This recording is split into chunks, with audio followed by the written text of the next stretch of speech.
Congratulations and welcome to BandWagon RV Rentals. You have chosen a BandWagon RV for your tour, and that makes you a winner. No, a hero.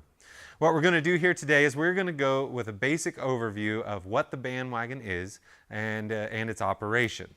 Of course, we're not going to be able to cover all of the ins and outs of what it takes to operate a BandWagon, but this will be beyond a rudimentary understanding of exactly how to operate the BandWagon. Of course, we build the BandWagons from the ground up, start to finish, and so we are intimately familiar with every detail of what it is and how it operates. So we will be your fail-safe resource. Anything that comes up that is confusing to you during the rental that isn't covered in this DVD and slash YouTube presentation, feel free to get a hold of us. If it is an emergency and it's after hours, the answering service will patch you through and we'll be able to get you sorted out as quickly as possible. A BandWagon RV rental is considerably different from, say, a car rental or a U-Haul rental. And that is because, one, there are a lot more variables in the equation, if you will. There are a lot more details with a BandWagon as opposed to a rental car. For a rental car, for instance, you pick it up, you do the walkthrough, you use it for the duration of your rental, you bring it back at the end. That's really all there is to it. With a BandWagon, though, it operates more like a partnership.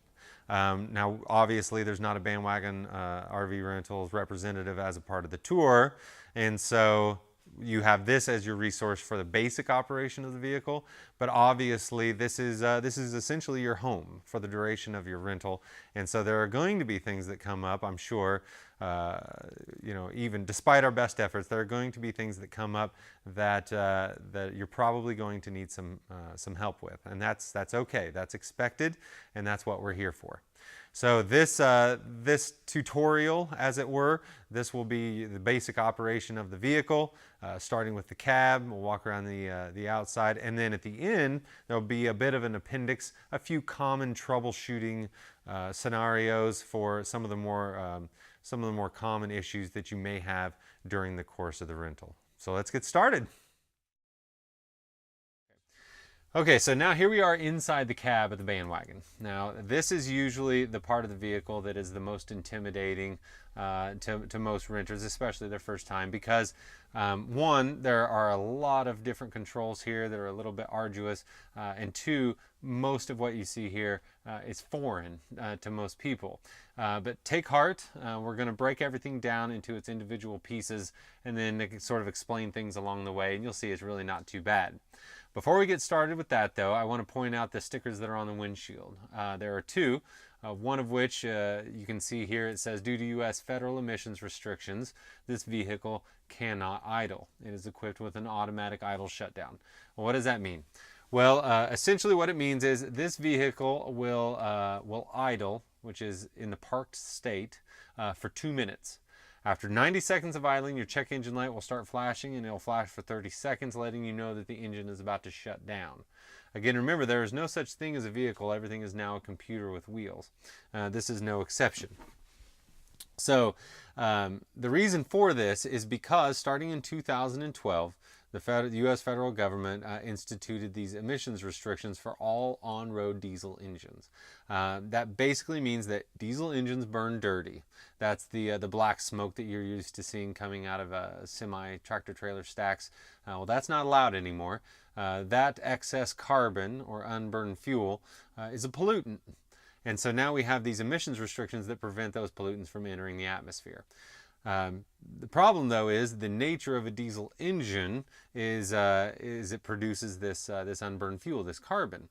So now they have what they call the after treatment system. It consists of a diesel exhaust fluid, diesel particulate filter, and then a host of sensors and bells and whistles, all of which are really, really complicated, but fortunately for you, most of which you won't have to deal with during the course of the rental. So let's say you get to the venue and you're not exactly sure where to park, or maybe the venue has bagged meters, but there's a car parked there anyway.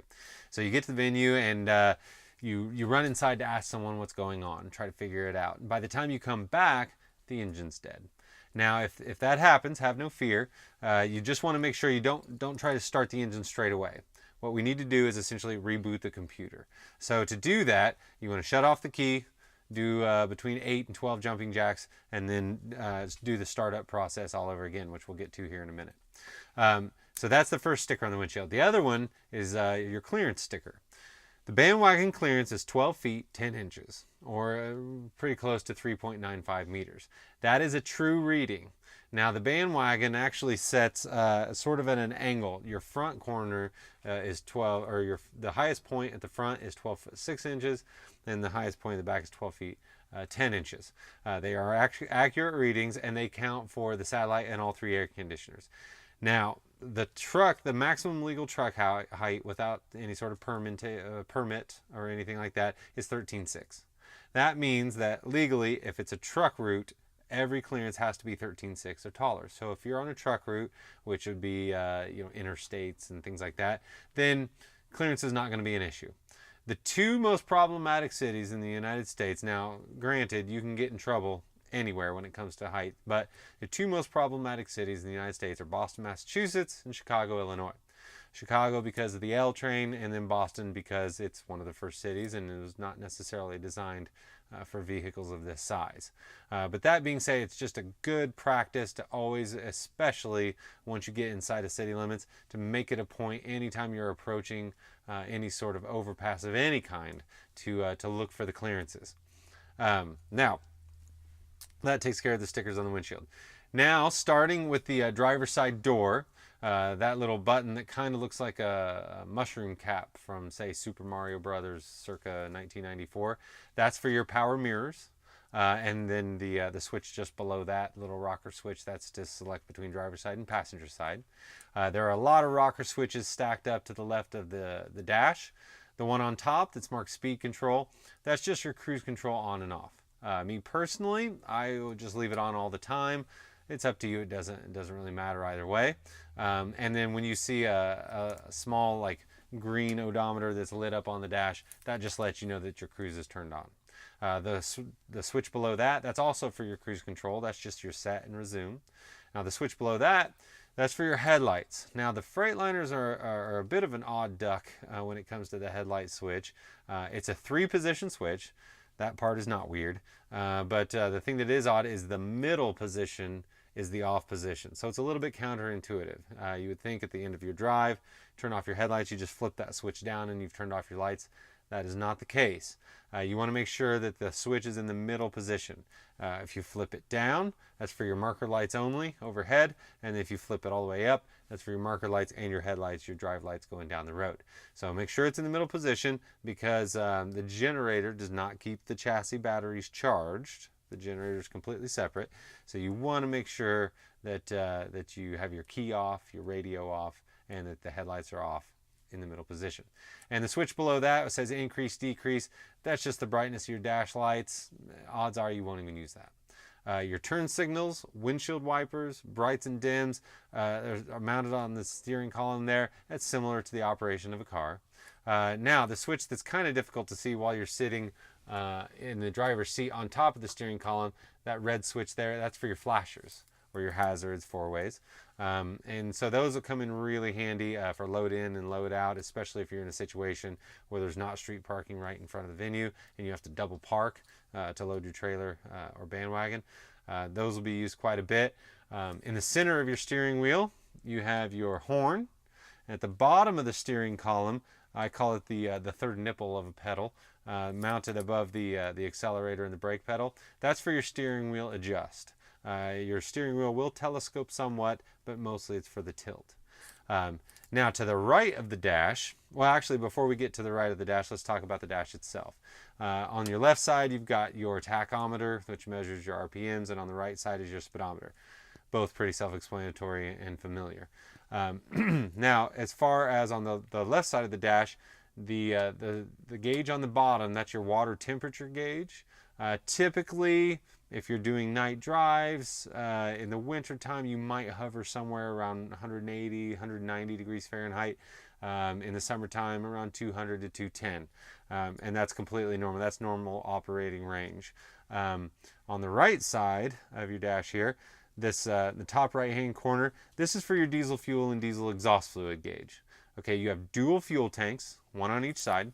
They are plumbed together and they run off the same gauge. That's the needle that you're used to seeing in pretty much every vehicle that you've ever driven. Now, as a general rule, because the generator is plumbed into the main fuel tank on the driver's side, that means there's no separate tank that you have to fill for the generator or anything like that. But the fuel line comes from the top down, which means there's a fuel line that is running through the top of the fuel tank on the driver's side, and it goes down into the tank. That generator fuel line will stop about 6 inches from the bottom of the tank for two reasons. Number one, if you pick up poor quality fuel that's laden with sediment, things like that, then the main engine, that stuff will have a tendency to settle to the bottom, and the main engine will pick that up. Your main engine is far more robust than your generator. It's a larger fuel line. There are dual fuel filters, and you're going to go through a lot more fuel, obviously, with the main engine. Your generator is much more vulnerable or delicate. It's a much smaller fuel line. It has to run essentially 25 feet back to the generator, and there's a much smaller fuel pump and a much smaller fuel filter for the diesel fuel that runs into the generator. So we try to keep as much sediment out of the fuel line of the generator as possible. But then also, the main reason, in my opinion, is if you do run the generator low enough, or the fuel tanks low enough to where the generator dies, at least you're still mobile. From the time that the generator sucks the tank dry enough to where the generator dies and you're absolutely in a world of hurt, meaning you're no longer able to drive, you've got about 50 to 75 miles on average. As a general rule of thumb, both for the diesel fuel and the diesel exhaust fluid, when you get to a half a tank, start looking for it. By 3/8 of a tank, you need to find it. Now, the truth is, we could be sitting on the level, you're sitting at a quarter of a tank, and your generator would still be running. It would not die. And then you call me a liar. And you'd be right until you go to start your drive. So you take off and a car stops short in front of you, you slam on your brakes. When you slam on your brakes, that fuel will slosh inside the tank, and if that fuel line for the generator is not submerged in diesel fuel, even for a split second, it'll suck air, and then what will happen is it's called losing prime. Diesel engine is a compression engine, not a combustion engine. What does that mean? It means in your car, a typical car, gasoline engine, you've got a chamber known as a cylinder, and in that cylinder there's a piston that fires up and down inside the cylinder walls. So inside of this cylinder comes fuel and air, and then you have a spark plug. That spark plug is set to light that fuel on fire, and the explosion from that the power from that explosion inside the cylinder wall will move the piston, and then whenever that happens, then that is what is creating the power, which goes to your transmission and your driveline, etc., and get you going down the road. With diesel engines, there are no spark plugs. They have what they call glow plugs, so there's no fire. So what happens is fuel, air comes in, and essentially that piston will compress that fuel and air mixture to such an extent where the pressure from that will cause it to explode. Now, why am I telling you all this? Because if you run low enough on fuel to where there's no fuel in that fuel line, and then you've got air coming in, and either it's spitting just a little bit of fuel or there's no fuel, then there's just not enough compression inside of that cylinder wall to cause that explosion to happen.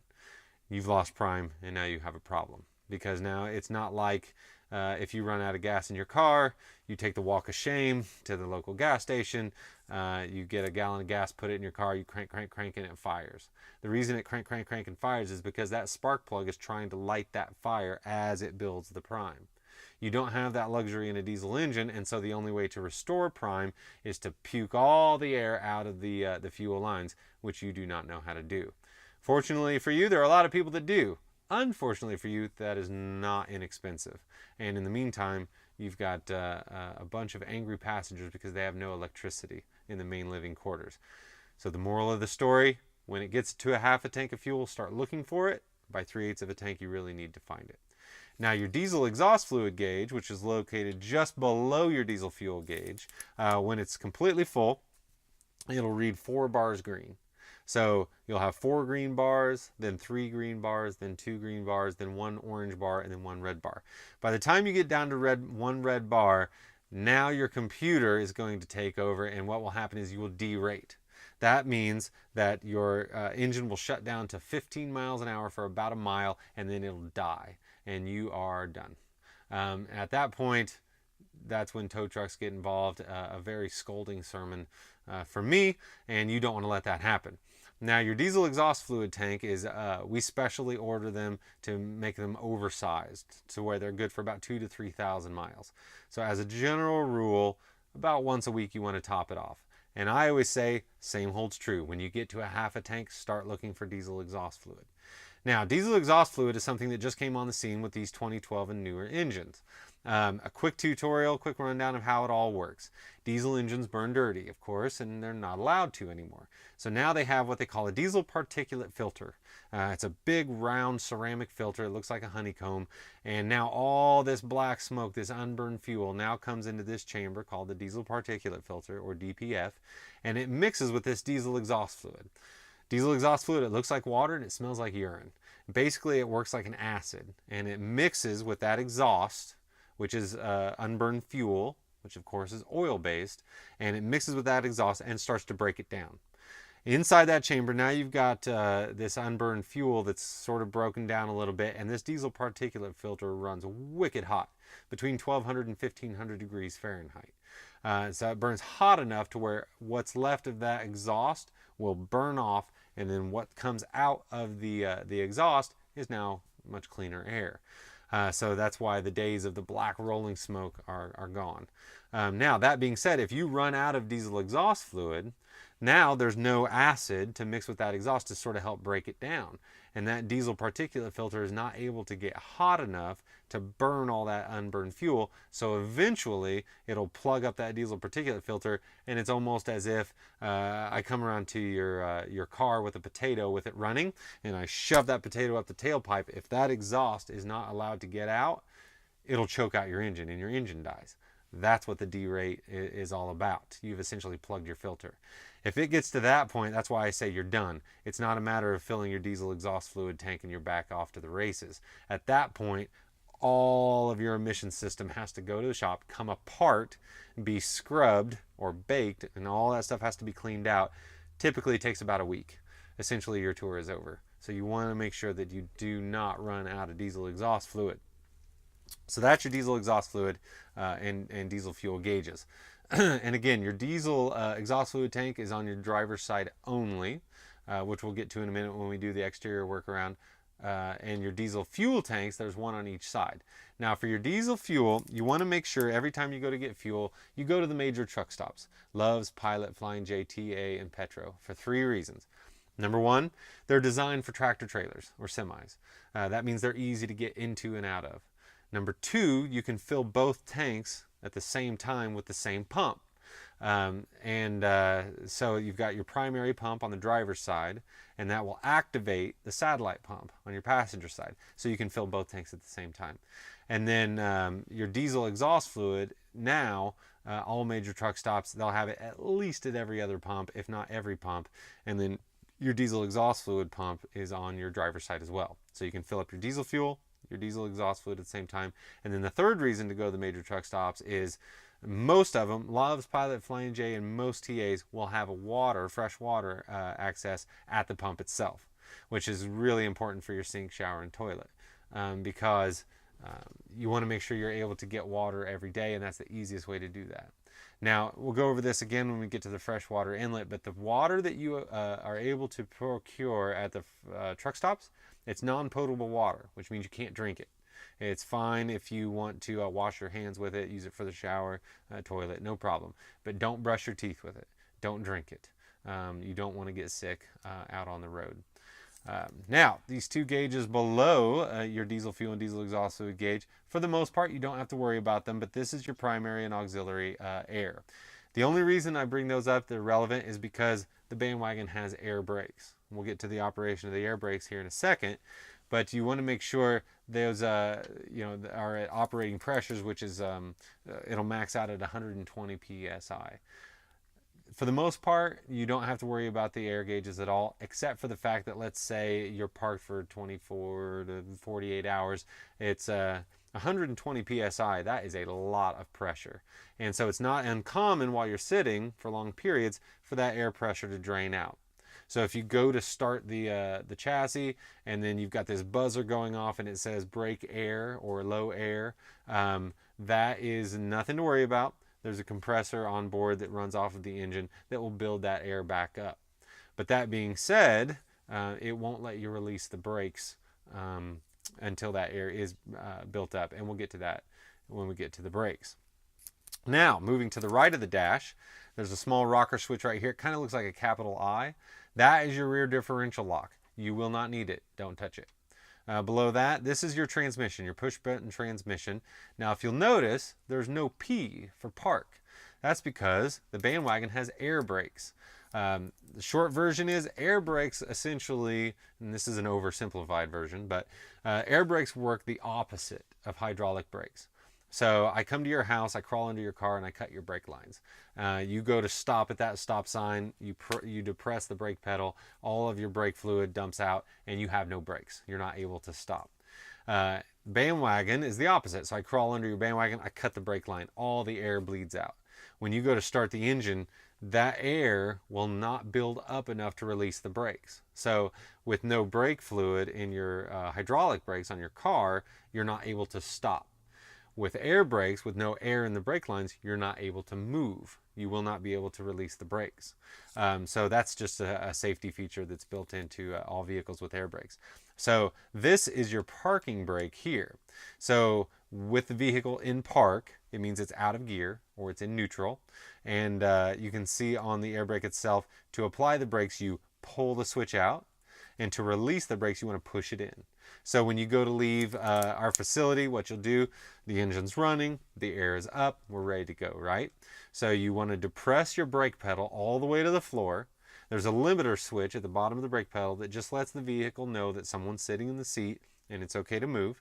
And then you want to release your brakes, so push in on your parking brake, put it in drive, close your eyes and floor it. That's pretty much all there is to it. Now, when you get to where you're going to put the vehicle in park, you want to take it out of gear. So put it in neutral, set your brake, so pull your parking brake out, and that's all there is to it. Other than that, as far as the transmission is concerned, we special order our chassis with a much larger engine than comes standard and a much larger transmission. That's because we fully anticipate most BandWagons, if not all, to pull a fully loaded trailer. So we want to make sure, let's say if you're in the Canadian Rockies or places where you've got some pretty significant elevations, you want to make sure that there's plenty of power in the drivetrain, the engine transmission, to get you up those hills. And so this has a much larger engine, much larger transmission than what comes standard. So your mode button and your manual shift here, you don't need to worry about those at all. All you care about is drive, neutral, and reverse. Now, it's really, really important whenever you arrive at your destination or truck stop or whatever, it's really important to make sure you take it out of gear, put it in neutral, set your brake before shutting off the key. It's sort of like having a desktop computer and just unplugging the cord rather than going through the shutdown procedure. Remember, these are computers with wheels. So you want to make sure you go through the proper process. If you don't, let's say you shut off the key and the vehicle's still in gear, there's a chance, it's not uncommon, when you go to start it again, this transmission, if it doesn't light up with an N, then that means that the CPU on the transmission is not receiving signal. In other words, if the engine and transmission aren't allowed to talk to each other and go through the proper shutdown procedure, they'll sit down as a safety. And then at that point, it's not the end of the world, but you have to do a hard reset on the system. That means you're taking battery cables off batteries. You're going to lose a lot of time, and it's going to be really frustrating. So really, really important to make sure it's in neutral before the key is shut off. Okay. Now, to the right of your transmission, you've got your power windows here on top. Your power door locks are here on the bottom right, and your heated mirrors are on the bottom left. Again, here, this is your parking brake. This top rocker switch here with the little circle with the dash inside of it, this is your Jake brake or exhaust brake, engine brake. 3 words for the same thing. Basically, how that works is, you know, when you're driving next to a semi and then all of a sudden you hear it go, bah, bah, bah, bah, bah, bah, bah. Okay, well that's the Jake brake. Now, you, as a BandWagon, you have a muffler system. You don't have stacks that come out the side. So your Jake brake won't be nearly as dramatic, but it sort of operates the same way. So basically how it works is this switch you want to use in really mountainous terrain. Now, you are nowhere nearly as heavy as, say, an entertainer coach or a fully loaded tractor trailer. That being said, you are heavy enough when you're on steep downhill grades, you're going to build momentum.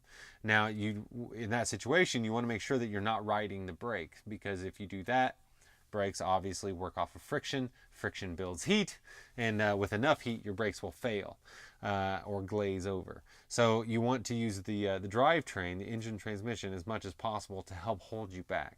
So if you're driving on I-70 through Kansas, probably not going to be relevant to use the Jake brake. But if you're driving, say, between Denver and Salt Lake City, that'll definitely be the case. What I always did in my experience was whenever I exit the city limits of one city, I'll flip it on and just leave it on until I sort of enter into the city limits of the next city. Now, the operation of the Jake brake, and it's best to sort of experiment it with it for the first 100 miles or so. It's not dramatic like slamming on the brakes by any means, but you can definitely tell a difference over just a straight cruise. Okay, so you want to use that in the event that you're in hilly terrain, mountainous regions, you know, things like that. But when you're in town between stoplights, things like that, you don't want to do that, because remember, you're driving passengers. You don't have gear, you don't have freight, you have human beings. So the easiest way to think of it is that you're driving a fishbowl and you don't want to spill any water. Another mantra that I like to use, it's a little bit more colorful, is just try to have this in your head all the time, that everyone is standing, everyone is hammered, and everyone is holding a sharp object. And if you have that as your sort of frame of mind, you're going to try to be as careful as possible as far as the starts and stops and jostling. Okay, so that's the Jake brake. The switch below that has a little steam whistle. That's for your regen switch. You won't need it, don't worry about it. Two 12-volt inlets right here. Your dash AC, which is similar to what would be in your car. And it's easy enough. Your stereo is pretty self-explanatory with an iPod input on the lower right corner. Each BandWagon is also equipped with an underbunk AC.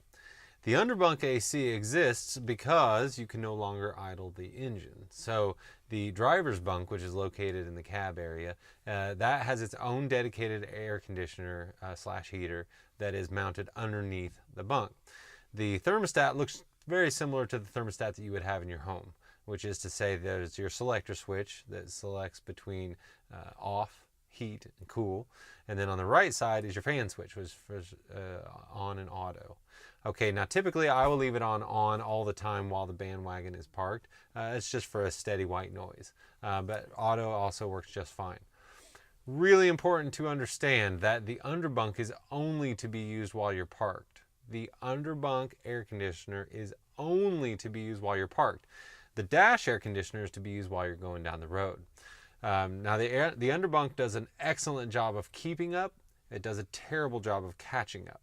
So you want to make sure that whenever you're parked, even if it's going to be a while before the bunk is utilized, that you set the thermostat where you want it, which is heat or cool, depending on the climate, and then set your fan where you want it, on or auto, and your temperature, which is just to the right of the temperature readout. That's how you can adjust the temperature. On the 3 sets of selector switches across the bottom, the one on the far left, that's for your heat only. You shouldn't need to worry about that. So switch it to where you want it, switch your fan to where you want it, on or auto, and then let it do its thing. In the event that, let's say it's summertime and you don't set your underbunk, essentially the cab is a black metal box with 3 big windows. You're driving an oven. So in the event that you're parked, it's full sun, that sun is beating in on this black metal box full of glass, then it's going to get 120 to 130 degrees Fahrenheit inside the cab. At that point, your underbunk is not going to be able to keep up. So you want to make sure that as soon as you shut off the engine, which the cab should be comfortable at that time because you've been using your dash AC, then you want to set your underbunk where you want it and let it keep up and maintain the temperature. Another huge tip is to use what is reflective insulation, or you can find the windshield reflectors at truck stops, Walmart, things like that, to put inside of the cab on the windshield to reflect as much sun as possible. The point is you want to keep as much heat from the outside from getting into the inside of the BandWagon. That'll just allow your underbunk to keep up a lot better. Now, during the winter months, and this is only going to be true during the winter months, diesel fuel, whenever it gets cold outside, will basically turn to jello. So you want to make sure that you put a treatment anytime that it's about 40 degrees Fahrenheit or below. You want to treat your diesel fuel. So during the late spring and summer months, what I'm about to say is completely irrelevant.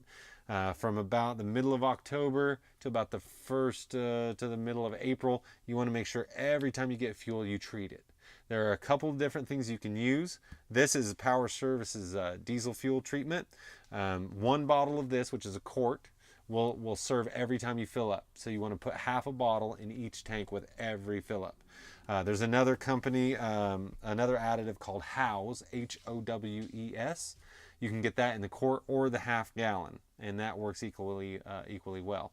If you get the half gallon, a half gallon of Howes will last you for 2 fill-ups. So just like this is a quart bottle, so you want a pint in each tank. Same is true for Howes. You want a pint in each tank with every fueling. So make sure you treat that fuel, because if not, your diesel fuel will turn to jello, and if you take off a fuel filter and cut it in half, it'll essentially look like a candle. And if that's the point, at that point, you've really got a problem. Now, if it's extraordinarily cold, I'm talking minus 10 and below Fahrenheit, I would put a full quart in each fuel tank. And that's it inside the cab. So now we'll go inside the main living quarters of the BandWagon, and we'll walk around the outside of the BandWagon and then go from there. So now we're going to start with the exterior of the BandWagon, and typically, for the most part, I say don't worry about raising the hood. First of all, there's no such thing as a vehicle anymore. Everything is a computer with wheels, and so if you mess with too much, you can run the risk of really screwing some things up. But there are a couple things that I want to point out under the hood, one of which is the replacement of a headlight. It's not terribly uncommon for a headlight to go out during the course of the rental, and so if you want to replace it yourself, super simple, but there are a couple things that I want to make sure that you take heed when replacing that. So your headlights here, there's a rubber flap that sort of protects the assembly and the bolt. To do that, just lift your flap up, and there's a cover that protects the guts inside. You pull the tab on the cover, and this cover comes off. Set on the wheel. Don't throw it away. You're going to need it later.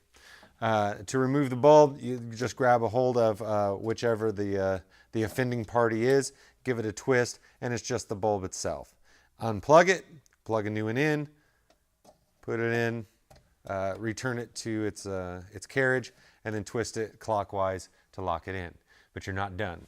The important thing is, and this is where most people fail, this little cover that protects the assembly, it can be kind of difficult to snap back in. I say difficult, it doesn't require a lot of strength, but you got to make sure you line it up just right and make sure it snaps in place. If not, while you're going down the road, this will fall off, and then all of the road grime and moisture, things like that, can be thrown up in it. This mud flap does a really good job of protecting it from the lion's share of debris, but there's still plenty that can get in. And now we're looking at corrosion of wires and things like that, and it'll lead to bigger problems. So make sure you lock this in. To do that, just line it up. These two little tabs here, you want to set them down in the cradle in the bottom.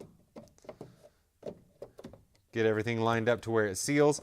Press it down until that top clip that you use to remove it, make sure it snaps back into place, and then give it a good jostling to make sure that it is indeed locked in place. Super common for that that cover to not be secured, and then when they come back in from the rental, that cover is missing, and we have all kinds of problems. So make sure that gets locked in.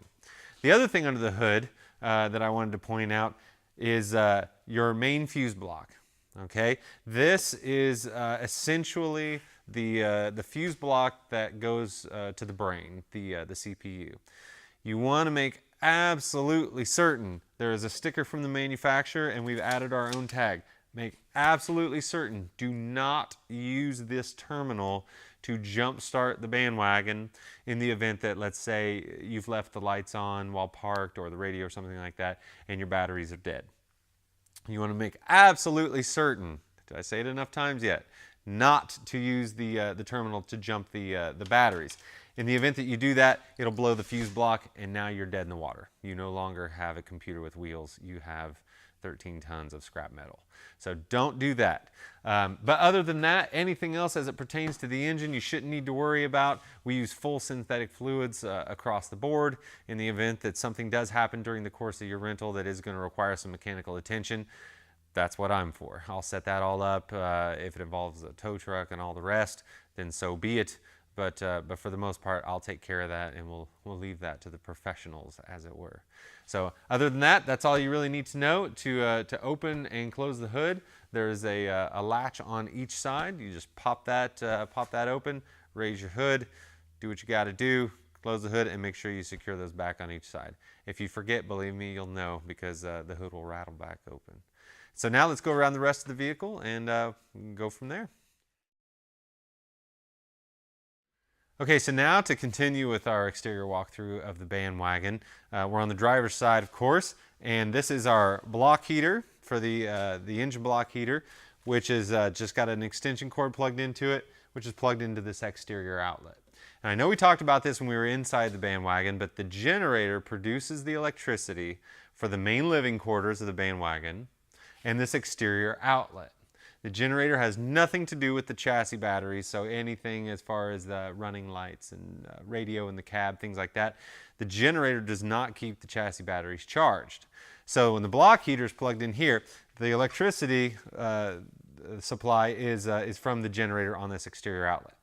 As a general rule, I would say if it's going to be cold enough at any point during the day for a glass of water to freeze, you want to make sure you leave your block heater plugged in.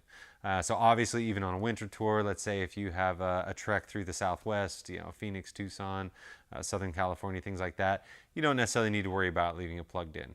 But if you're doing going through the Midwest, Northeast during the wintertime, as a safe bet, just leave it plugged in all the time.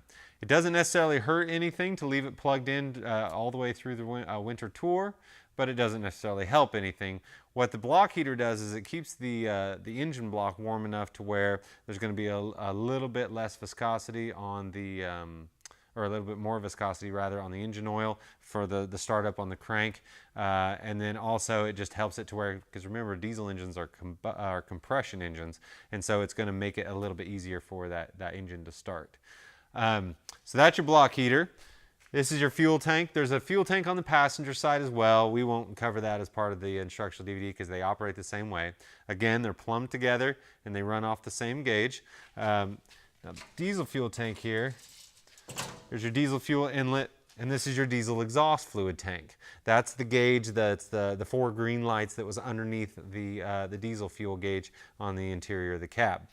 This is the diesel exhaust fluid tank here. Again, it's a 20-gallon tank, which is way oversized compared to most chassis of this size. So this tank will last you between 2,000 and 3,000 miles. As a general rule, once a week, top it off. Your diesel exhaust fluid tank, you can see the inlet is much smaller than your diesel fuel inlet. That's because diesel exhaust fluid is water-based. Diesel fuel, obviously, is petroleum-based or oil-based. Oil and water don't get along, so don't let them play together. This inlet is so much smaller to prevent you from inadvertently putting diesel fuel in the diesel exhaust fluid tank. But the same goes true the other way. You want to make absolutely sure that you do not put diesel exhaust fluid in the diesel fuel tank. To fill those up, again, the major truck stops, Love's, Pilot, Flying J, TA, and Petro. Now they have it at the pump. Really easy to find, not a problem at all. So that's it up here. Now we'll walk down the driver's side of the BandWagon, go through the bays, or at least the ones that are relevant, and go from there. Okay, so now we're at the first bay here on the driver's side, which is actually not a bay at all. You can see there's a decal there that says truck batteries inside. In the event that you were to run the batteries low on the chassis, again, while parked, you leave the running lights on. There's a dome light left on, the radio, something to that nature. This is where you'll jump your batteries. So just open your bay here, and you'll see there's a battery box in here. Just flip that clip down, and this plastic cover comes off altogether, exposing your batteries.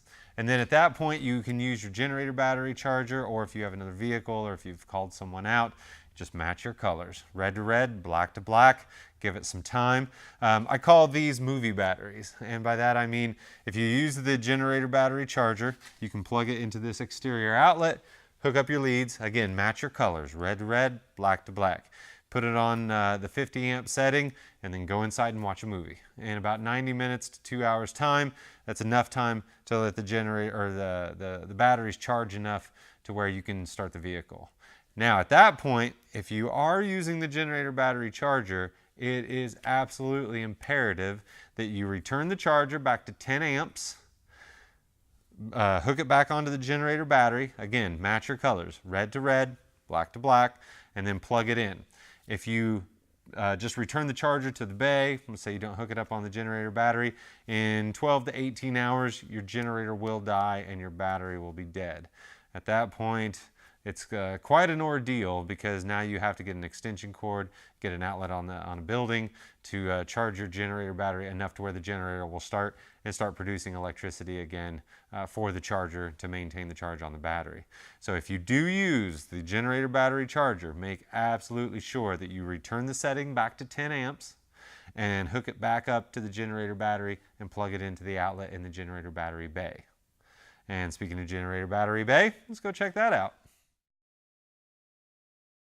Okay, so here we are now. This is our generator battery and battery charger bay. Really, really important. Should go without saying, but unfortunately it needs to be said. Do not place your garden hose in this bay.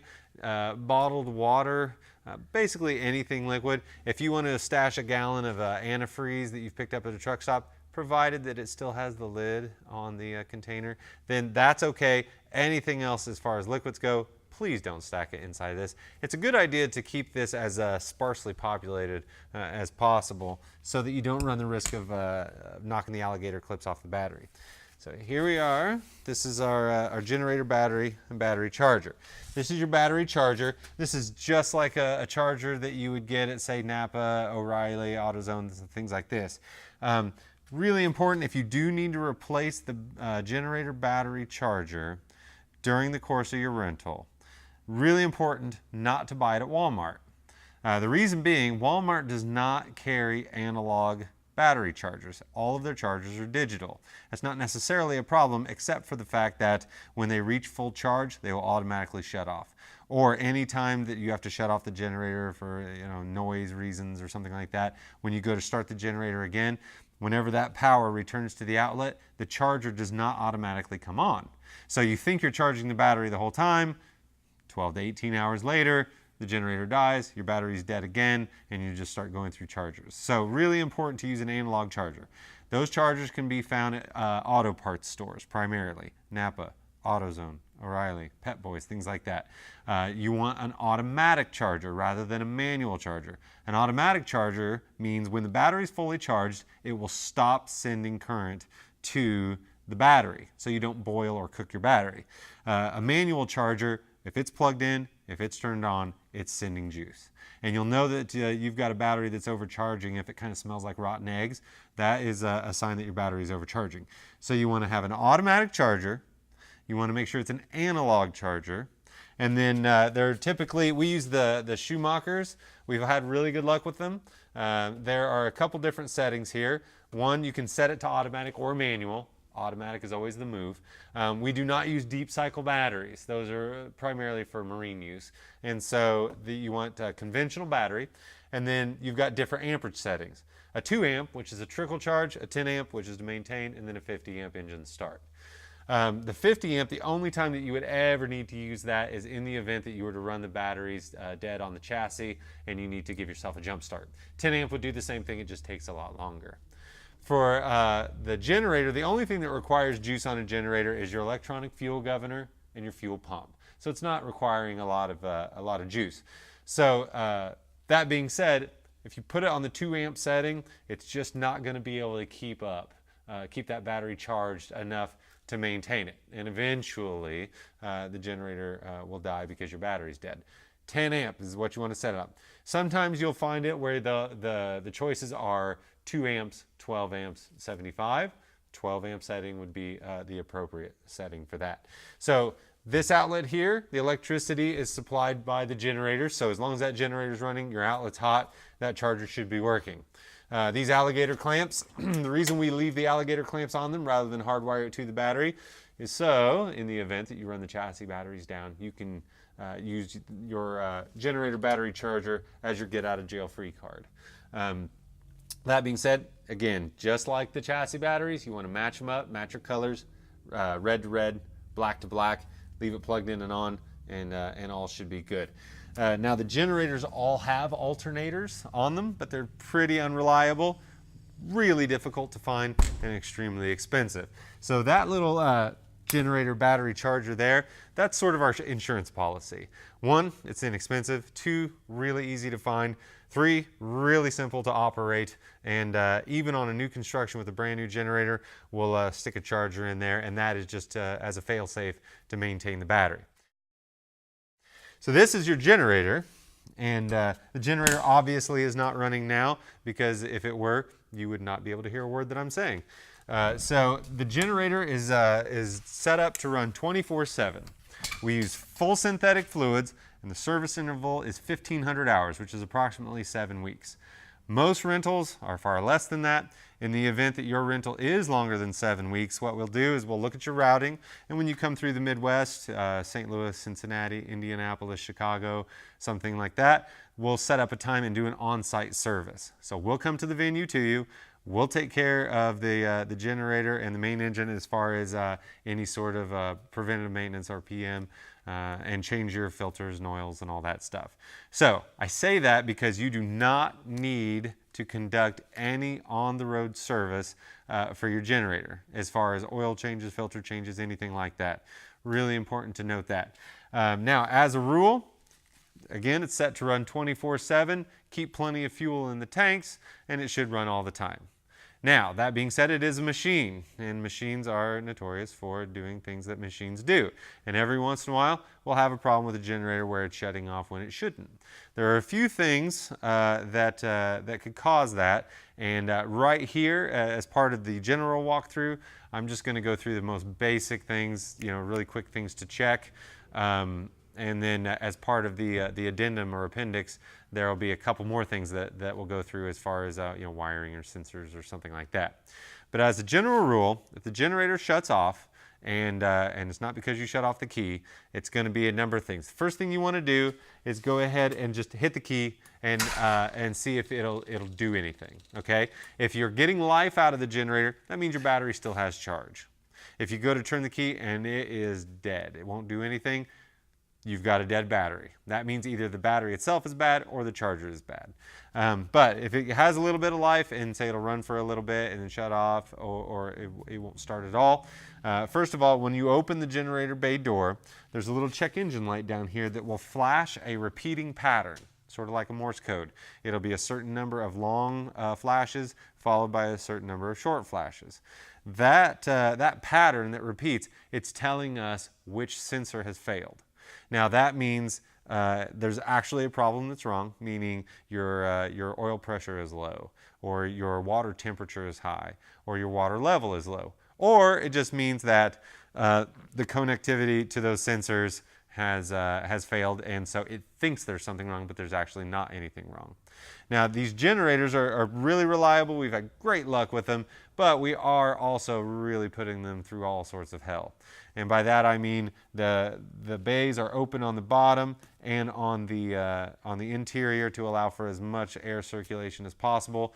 But That also means that as you're going down the road and it's raining or snowing or what have you, you're exposing this generator and, more importantly, all of its electrical components to the worst beating that you can imagine. And so every once in a while there are going to be some electrical things that come up and you've got to wiggle wires and things like that. But for the most part, let it run, let it do its thing, and it should be fine. Two things to note. Number one, the first two things to check before we get too technical is your oil level, and your dipstick is right here just past the air filter, and your water level. Your water level is, it's got a radiator cap similar to the radiator on your car. When you put your hand on the radiator cap, if this cap is too hot to touch and leave your hand on it, hot is okay. Too hot to leave your hand on it is not okay. Just like a car. If it's too hot to touch, don't take the radiator cap off. That liquid will boil out and you'll get burned. If that happens, give it about an hour or so. Try it again. See if it's cool enough to where you can place your hand on it and leave it on it. If that's the case, you want to turn it counterclockwise and just like a pill bottle, push down and turn. Take that off. Take off your radiator cap. And we're going to make a little bit of a mess here because it's completely full. And check your water level. The antifreeze or coolant should be all the way up to the top, to the point where it looks like it's going to overflow. If that's the case, great. You know you've got plenty of antifreeze, and that's not the reason that your generator shut off. If that's not the case, I always recommend anytime you've got a rental that's longer than a week, it's a good idea, it's really inexpensive. When you stop at your first fuel stop, pick up a gallon of pre-diluted antifreeze. Any coolant, antifreeze coolant that you find at a truck stop, it's all going to be pre-diluted anyway. You want to get the stuff where there's a little blurb on there where it says for all makes, all models, so it's safe to use because there are two different kinds of antifreeze. Make it so where it's safe to use, and just throw it in the generator battery bay. That way, if your water level does get low enough to where the generator shuts off, you've got some on hand. In the event that you don't have that on hand, you're at the venue, you're nowhere near an auto parts store, and it's 3 in the afternoon and you don't want to sit in the dark all day, you can get by with a bottle or two of just bottled water. But you don't want to rely upon that, because if that happens a couple times, now you've diluted your coolant to the extent where your boiling temperature has lowered, and it's going to be more and more problematic as you're going down the road, especially in the summer months where it's constantly overheating. So always try to replace with antifreeze if at all possible. In a really tight pinch one time, if you need to top it off with bottled water, it shouldn't hurt anything. But that's it for the generator. And now the other thing that's super important to remember, if you do need to shut off the generator for noise purposes, the venue is next to a restaurant or a residential area, something like that, you want to make sure you leave that key off. Just because the generator is not running does not mean it's not requiring juice from the battery. If that key is left on, you've still got an electronic fuel governor that's requiring electricity, and your fuel pump's still going to be running. That's really hard on the fuel pump and you could end up burning it up. But more importantly, it's going to be draining the battery over the course of the time that you're sitting there. So when you go to start the generator again, now you've got a dead battery. So super important that. One last thing as it pertains to the generator. Again, the generator bay is open on the bottom and it's open on the interior side to allow for as much air circulation as possible. That being said, in the summer months, I always say from the middle of April to Halloween, if it's at all possible, if you're at a venue where there's a back alley for parking or a parking lot, something like that, if it's at all possible while you're parked, raise this generator bay. That just allows for even more air circulation because it's in here working hard. There's essentially a fire inside of that engine with every revolution. So you want to make sure get as much air to it as possible, keep that temperature as low as possible, and you're going to have much, much, much better luck with your generator running reliably. If you're on a festival tour, like a Warped Tour or a Mayhem, something like that, then it's going to be much easier to do that because you're in a giant parking lot every day. Now, a lot of the smaller venues, the clubs, bars, things like that, the only parking is street parking in front of the venue. So let's say it's a typical two-way street. The BandWagon is parked in front of the venue. The passenger side, where the entry door is, that's going to be your sidewalk side. That's going to be where you're going in and out of the venue, and the street side would be on the driver's side where I'm standing now.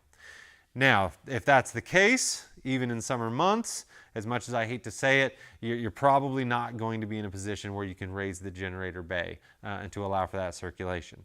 This is sort of a lesser of two evils. If I had to choose between, say, running the risk of the generator overheating because you're in Phoenix in July, or run the risk of a UPS truck catching this bay door and ripping it off, I would much rather have you deal with an overheating generator and being really frustrated than not having a generator bay at all. So again, if you're in the alley, a parking lot, anywhere where it's possible and safe to open the generator bay door, you want to make sure that you do that. But if you do have street parking, there's a lot of cars on the driver's side, probably not worth the risk of raising that bay door and running the risk of a car or a truck of some sort, city bus, from ripping that door off. And then at the end of the night, if you're doing night drives, which I highly recommend, by the way, you want to make sure that you just the generator's running. You close the door, make sure you latch it shut, and you're ready to start your drive. Now, let's say it's the summer months, and let's say you're in the Southwest. Even at night, it's going to be really hot. Having this bay door shut, odds are you're probably not going to overheat because, one, the sun is down, which makes a massive difference, and two, you're going to be going down the road. So even though this bay door is not perforated and it's quote-unquote starving for air a little bit, by moving down the road, you're creating enough of a vacuum behind the generator to where it's going to really help pull that air out. Again, super important, not required by any means, but highly recommend that you do night drives because, one, this is a giant black box, and with the air moving, you're going to be losing some air from the interior as you go down the road. And so if it's the middle of the summer, in the middle of the day, the outside surface of this paint is going to be hot enough to where it'll actually burn you. So take that into consideration, combined with the fact that you're not holding as much air inside the vehicle. And then also, even though you're creating an airflow underneath the generator, it's still that asphalt with the sun beating down on it is going to be 75 to 100 degrees hotter than the exterior temperature, and there's just nowhere for that hot air to go. So you want to make sure, if you're going to have problems with your generator overheating, odds are it's going to be during the summer months, and you're probably doing day drives, or you're parked but you're not able to raise the generator bay door. Even in the hottest of months, in the hottest of cities, we've had really good luck with the generators not overheating, as long as you sort of take the precautions necessary to ensure that the generator gets as much airflow as possible and you're driving at night. Okay, and then now we'll go to the bays in the back and the freshwater inlet. All right, so here we are now at our freshwater fill. Now this is your freshwater tank, and again, your freshwater system, your entire freshwater system, from the inlet all the way through to whatever you use, toilet, shower, sink, is contained inside the BandWagon. The reason we do that is because in the event that you are able to find water during the winter months, as long as your generator is running and there's a comfortable living temperature inside the BandWagon, your water will not freeze.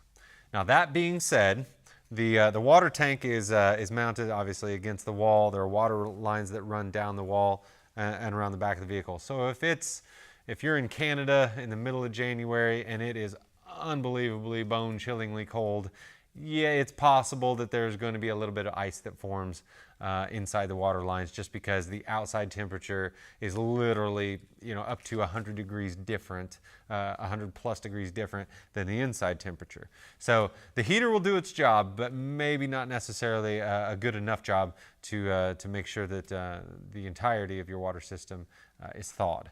That being said, if it is 0 degrees Fahrenheit or above, you shouldn't have any problems with the water freezing. So that's why all of your freshwater system is inside the vehicle. The freshwater tank is 125 gallons. Your black water tank is 115 gallons, so they're essentially the same size. So as a general rule, as often as you fill one, you should dump the other. Now, that being said, the sink which is mounted on the driver's side of the vehicle, it's plumbed up just like an entertainer coach. It's straight down to the ground. So if you're standing on the driver's side of the vehicle, you see water coming out of the driver's side rear corner, you don't have a leak. Someone's in there washing their hands or brushing their teeth. Now, if you're on the passenger side of the vehicle, that's another story, and we'll get to that when we get to the black water tank. So for your freshwater inlet, there is no gauge on the freshwater tank or the black water tank.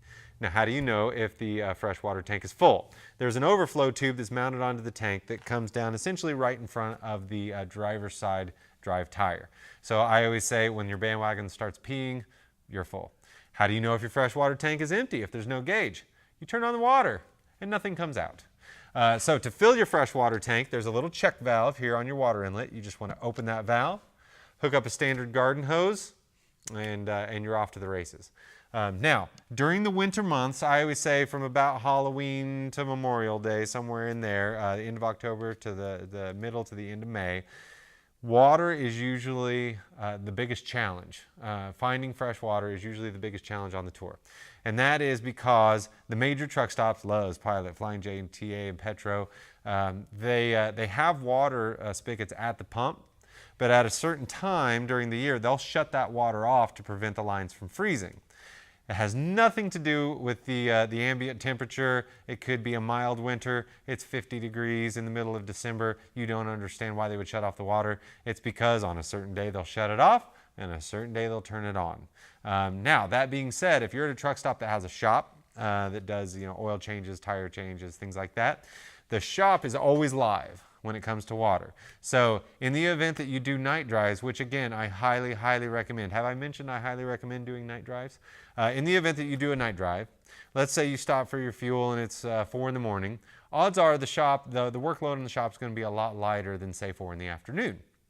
So it's going to be much, much easier after you've topped off your fuel, DEF, let's say they've got the water shut off at the pump. You can pull around to the shop, be very nice, maybe offer up a 6-pack, and they'll usually let you fill your water tank at no charge as long as it doesn't take that long. Now, speaking of taking that long, it's always a good idea anytime, year-round, anytime you have the opportunity to procure fresh water, do it. For 2 reasons. One, if you're going to run out of water during the day while you're parked at the venue, it's going to be in the middle of the afternoon when you're 12 hours from leaving. So you're stuck all day at the venue with no water.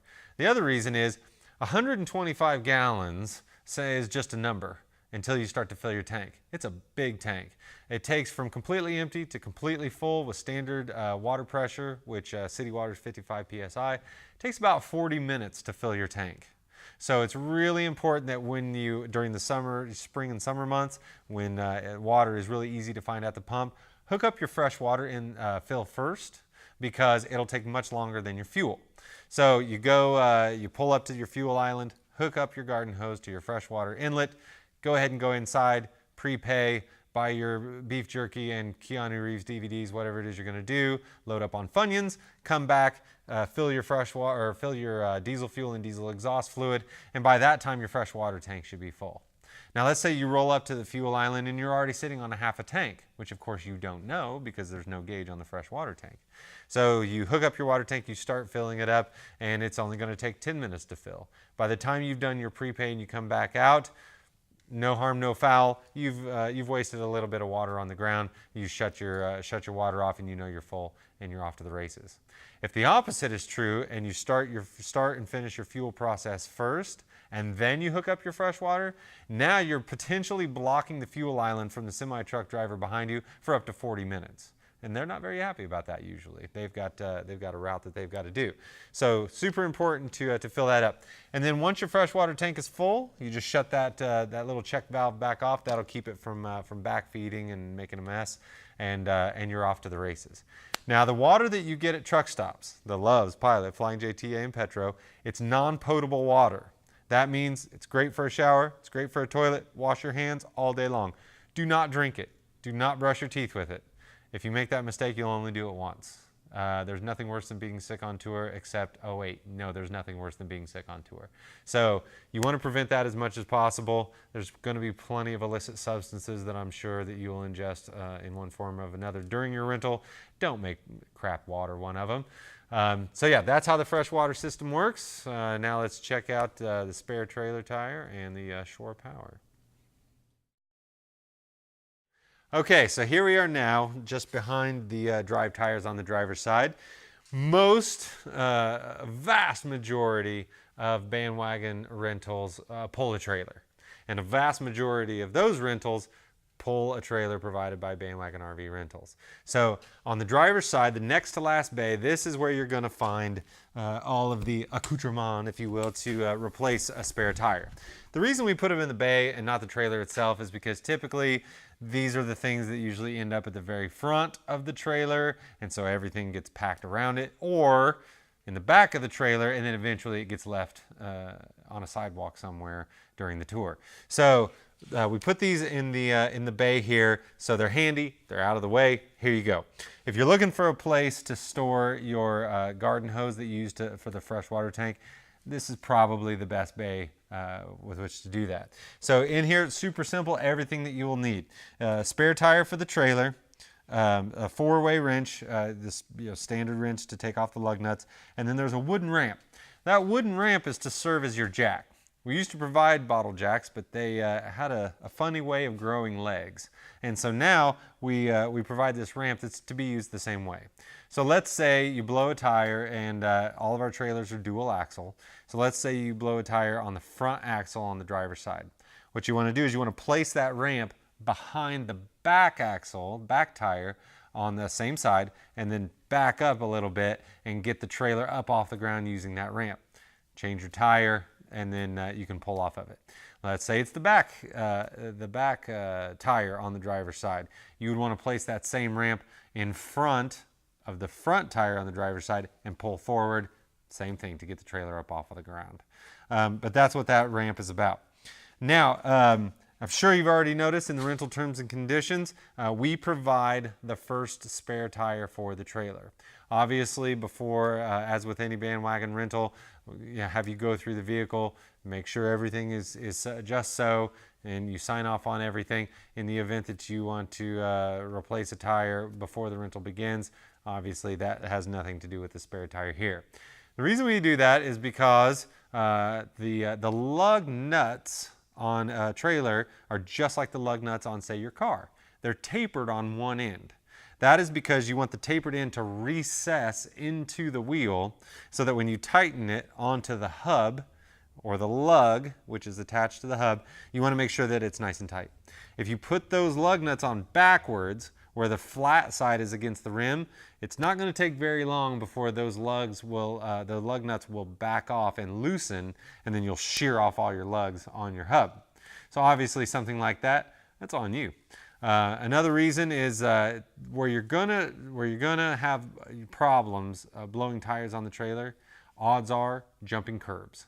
Taking a corner that's too short and then the trailer jumps up on the curb, that side impact onto the rubber and the rim, usually the rim will be spared, but it'll knock the bead loose and then you've blown a tire on the trailer. So obviously if you're out there jumping curbs, we had one rental in an 8-week tour, they went through 17 tires. So that's why we now provide the first one. The rest of them, I call it tuition. You'll figure it out. So that's everything that you'll need for the spare tire on a trailer. Now your back bay on your driver's side, this is where I'm going to give you two different versions of the sermon.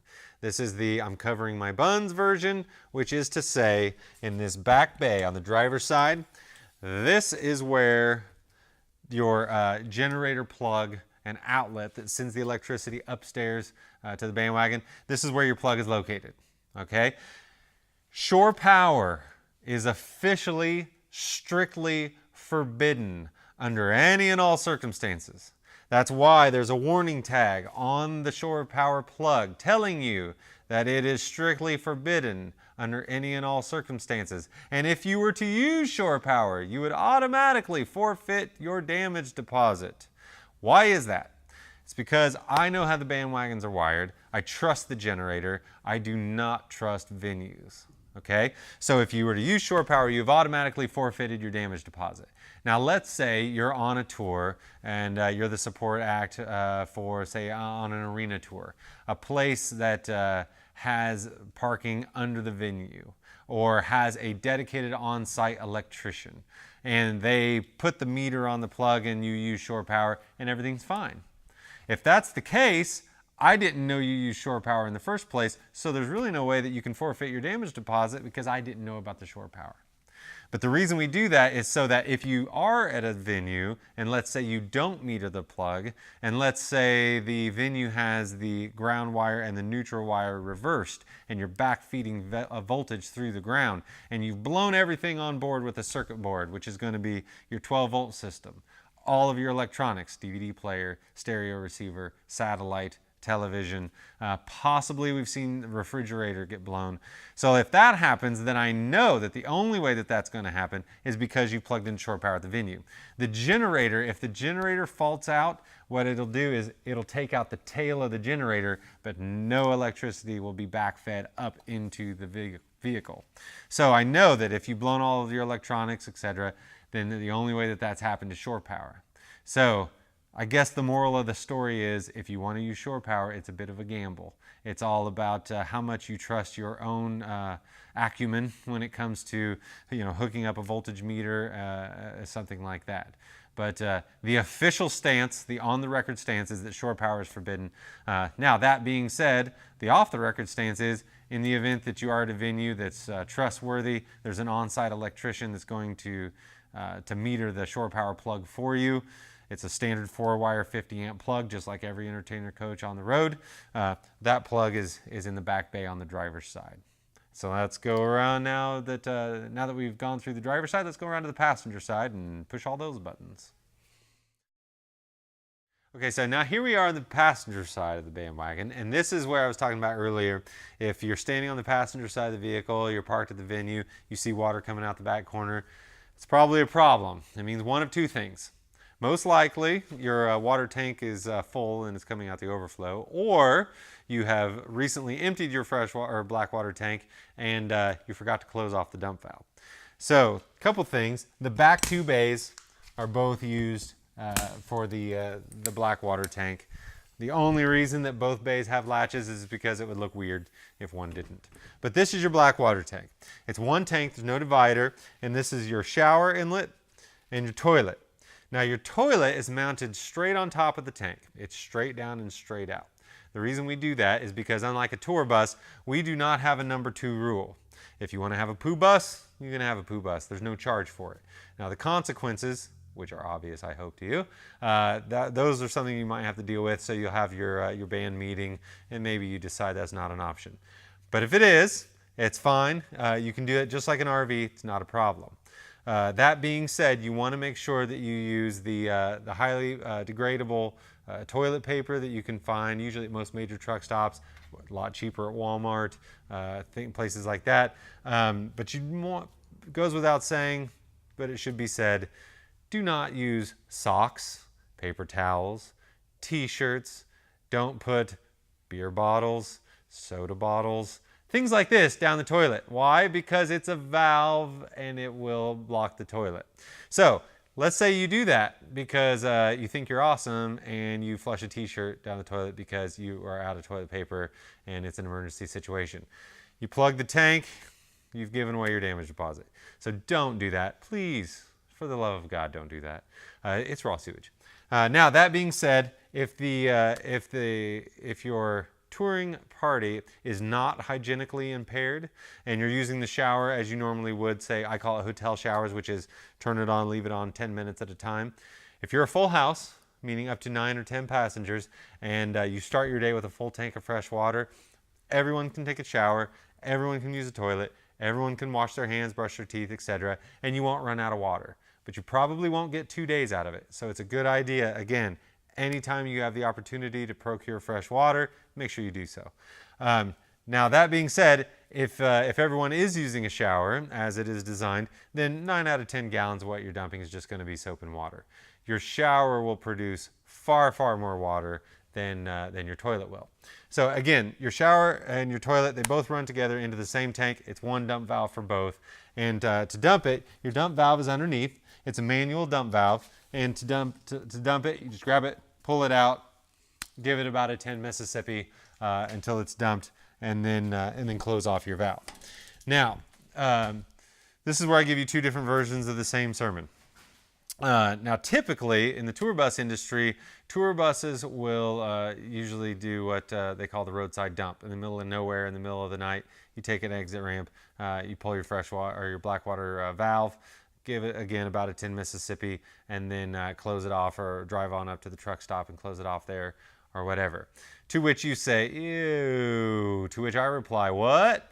There are feedlots scattered all over the country that have cows that are pooping on the ground, walking around in it, and that's now in your Happy Meal. So think about that with your next bite. So that being said, now it's more and more common for major truck stops to have on-site RV dump facilities. So at the end of your dump valve, there's a collar that has little knobs on it, and it is set to receive what is a standard size RV dump hose. So you just lock it on, dump your tank, and then close off your valve, and then you can recover your RV dump hose. So now it's more and more common, and it's much easier to find an RV dump station where you can do that right on site. Again, most of the major truck stops will have it. If you are in a situation where on days off or things like that, if you are using campgrounds, they all have it. Any place that caters to a large RV crowd will have it. So you can dump your blackwater tank that way. And again, as a general rule, if the shower is used a lot, you want to dump your blackwater tank at least every other day. If the shower is used rarely, every 3, maybe even 4 days between that. But again, it's always a good idea to make sure you get fresh water anytime the opportunity presents itself. Blackwaters, you can be a little more liberal with that. But that's how the blackwater tank works, and we are ready to go inside the BandWagon. Okay, so now here we are at the BandWagon entry. We're getting ready to go inside. The only thing that's really worthy of mention here is your entry step down here.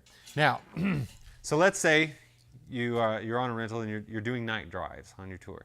I've mentioned it a few times. Highly recommend night drives for a number of reasons. But so you're doing night drives. So let's say bus calls at 1 a.m. It's midnight, your alarm's gone off, and it's time to start the process to load everything up and get things on the road. So the first thing you want to do before you start the process of leaving the venue is, number one, make a lap around the BandWagon and trailer. What you're looking for is just make sure everything looks okay. No flat tires, things like that. Speaking of tires, look for glass bottles underneath tires, because kids at shows are awesome, and they think it's hilarious to put glass under your tires, and you don't want that to come back and bite you, 50 miles down the road. The last thing you want to do is stick your head in the door.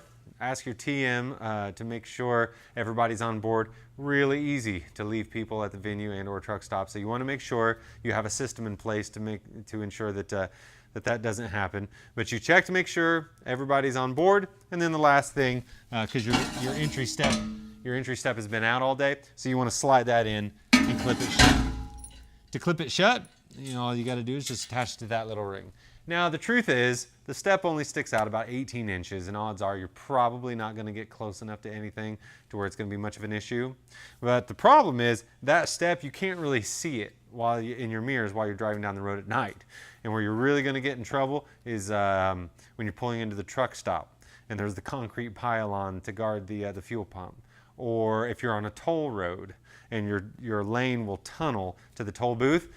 Believe me, you'll know if you forgot to slide the step in and it hits something. If it hits it hard enough to where you actually knock the step out, it'll scare the crap out of you. So you want to make sure, just as a general rule, from the time that you leave the venue to the time that you get to the next venue, and I'm including all the stops in between, it's just a good rule of thumb that the step will be in.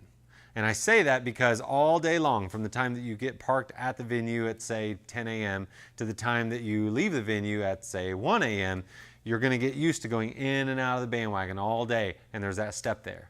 Now it's 3 a.m., you're 2 hours into your drive, and you stop at a truck stop, and the people on board, you'll think that step is there, and it's a much larger step down to the ground. So be super careful and just get in a habit of understanding that while the vehicle is in transit between point A and point B, that step is recessed. You can also, obviously, you can slide it in and out with every stop, but let's be honest, that's terribly inconvenient. No one's going to do that. So, so slide in your entry step, clip it shut, and then if everything is well and all the passengers are on board, it's time to start your drive. So let's go inside the vehicle now, and we'll start from back to front, end up in the galley, and starting out in the shower and the vanity.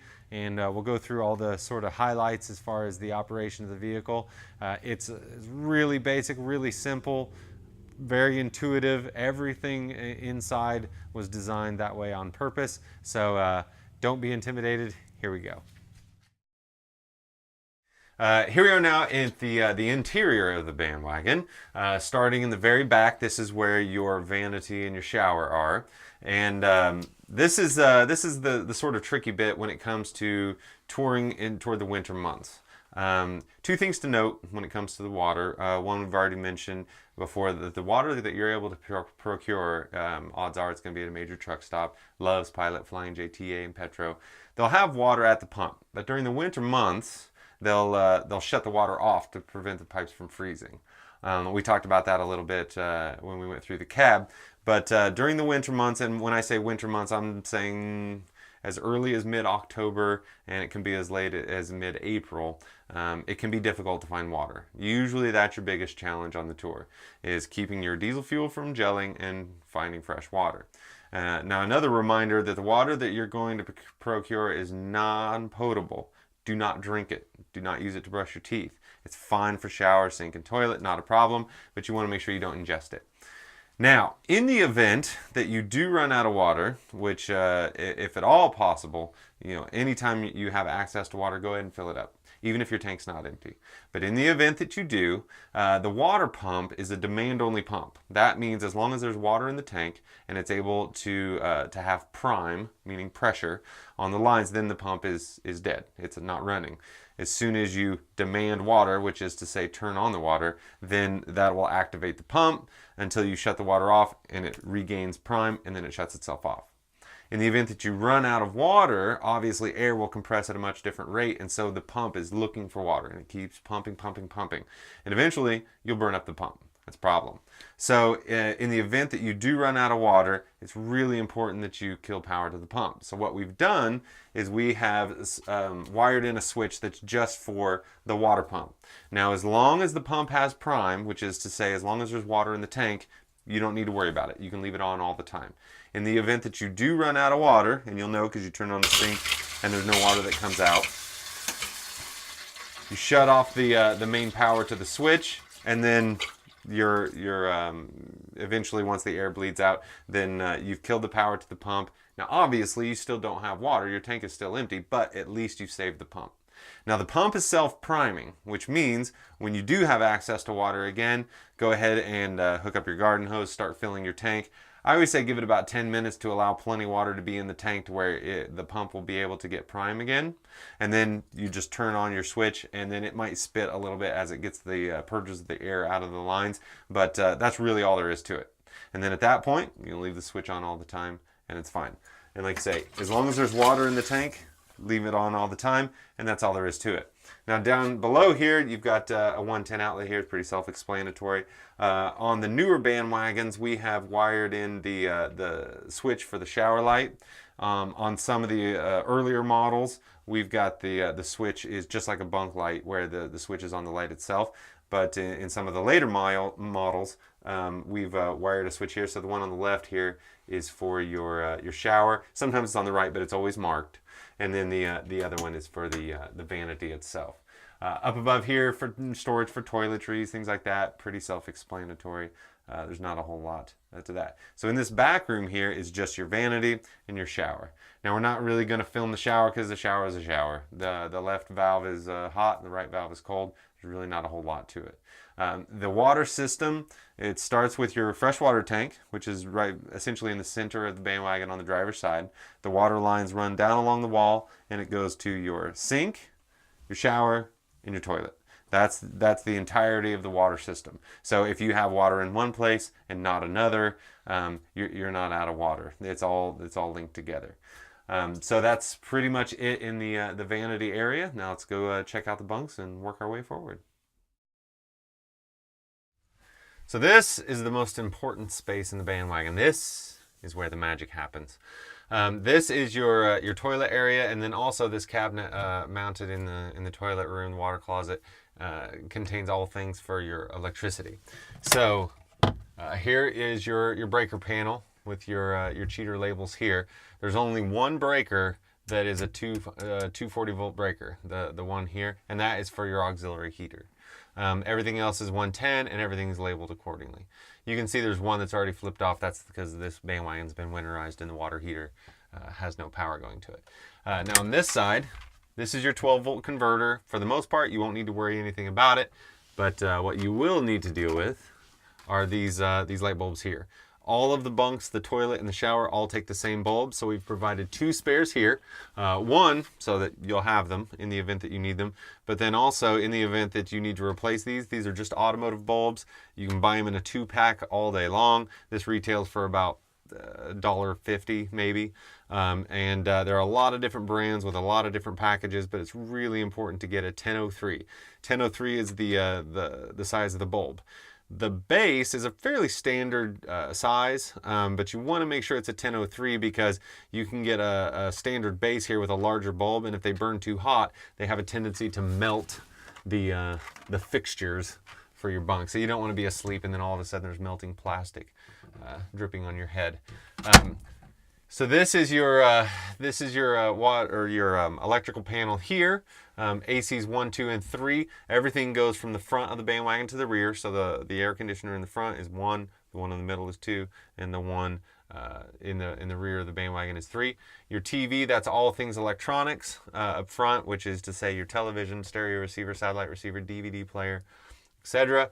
The galley, that is the power for the microwave and the 110 outlet mounted at the galley. Your 12 volt converter, that controls your water pump and your bunk lights. That's that black box here. Your bunk outlets, pretty self-explanatory. Water heater, that's for the water heater.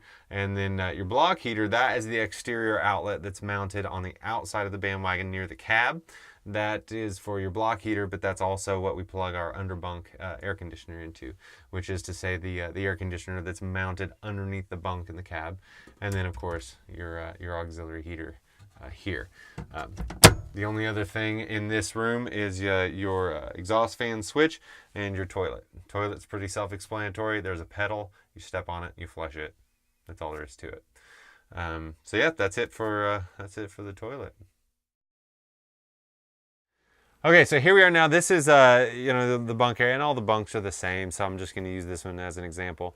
We're in the front rack of bunks on the driver's side. This is your typical BandWagon layout, which is to say there's 7 dedicated bunks. This bunk here on the front driver's side lower, we call this the super bunk. The reason being is your fresh water tank is mounted underneath. Now we do have 2 units in the fleet where this rack has been converted into a rack of 3, but by and large this is the standard layout. So for your standard bunk, the laundry bag is yours to keep. Your bunk light, the switch is on the light itself, so that's pretty easy. These switches here, you've got a 110 outlet, pretty self-explanatory, and then there's a rocker switch here.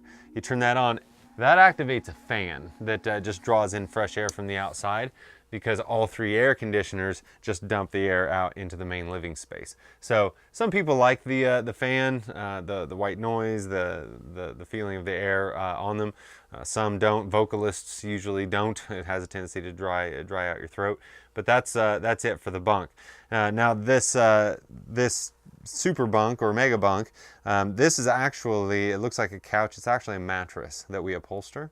The reason we do that is because in the event that, let's say, your touring entourage is not a full house, let's say you've got less than 8 people back here, so this would be handy as a couch, not really necessary as a bunk. Then you've got extra seating.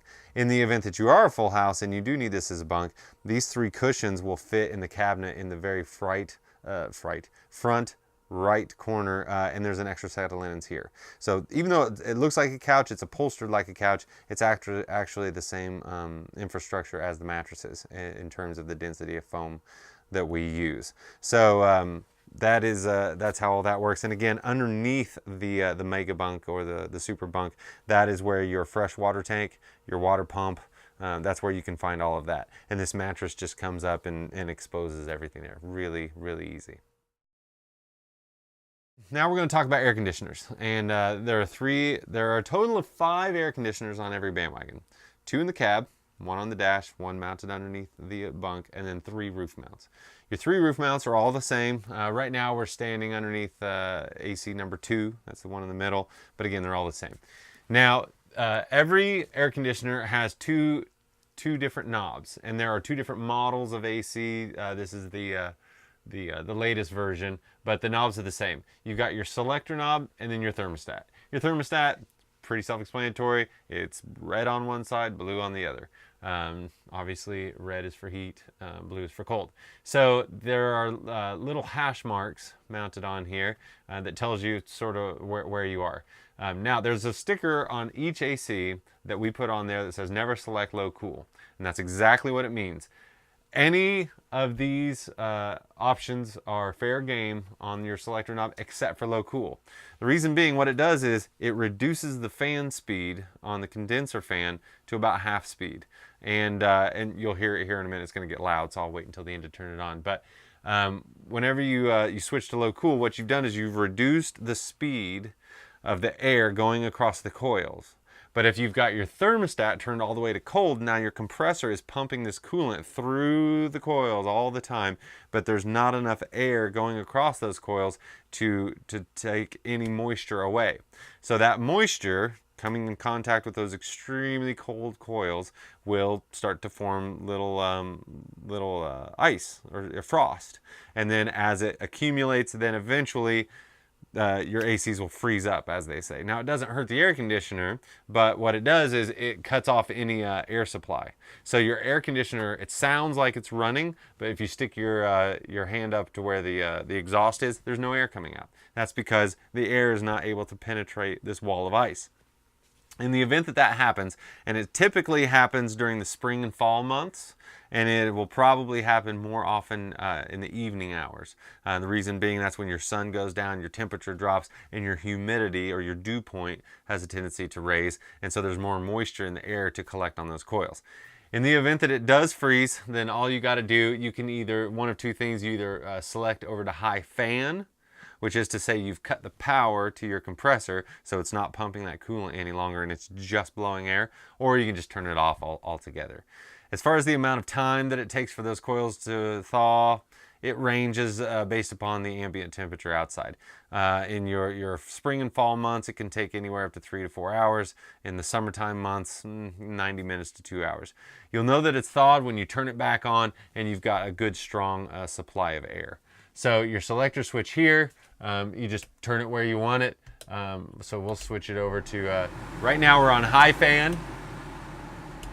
We're on high cool now. Now if you listen, I'm going to switch it to low cool and you can hear that fan speed drop. And it drops just enough that eventually those coils will freeze. Now, in the event that, let's say your AC is on and it's a little chilly in here, first thing you could do, you could turn it off. But it's always a good idea to leave at least one running all the time just to have air circulating, because we're essentially in a dorm room and you don't want the air to be too stagnant. But if it's too cool, then you just you dial back your thermostat, and what that does, that thermostat, it works just like the thermostat in your car or the air conditioner of your house. The colder it's set, the more it's telling the compressor to run and pump that coolant. If you back it off just a little bit, and I recommend backing out even during the summer months, back it off about 10%, a quarter of a turn or so, and and back it off just a little bit, and that just allows the compressor to cycle through to where it won't overheat in time. You've got plenty of generator. You can run all 3 ACs at the same time. It's not going to hurt anything. The one in the very back where the shower and the toilet area are and the bunks, that's the one that's typically left on all the time because one, it provides your white noise for those people that are sleeping, but then also it's that's what provides all the air for the shower and the vanity. The one in the very front, nearest the electronics, that's the one that's used least often, really during the summer months only, and that's because that's where all of your electronics are and you're watching a movie or something. You want to cut down as much noise as possible. But like I say, all 3 ACs work the same.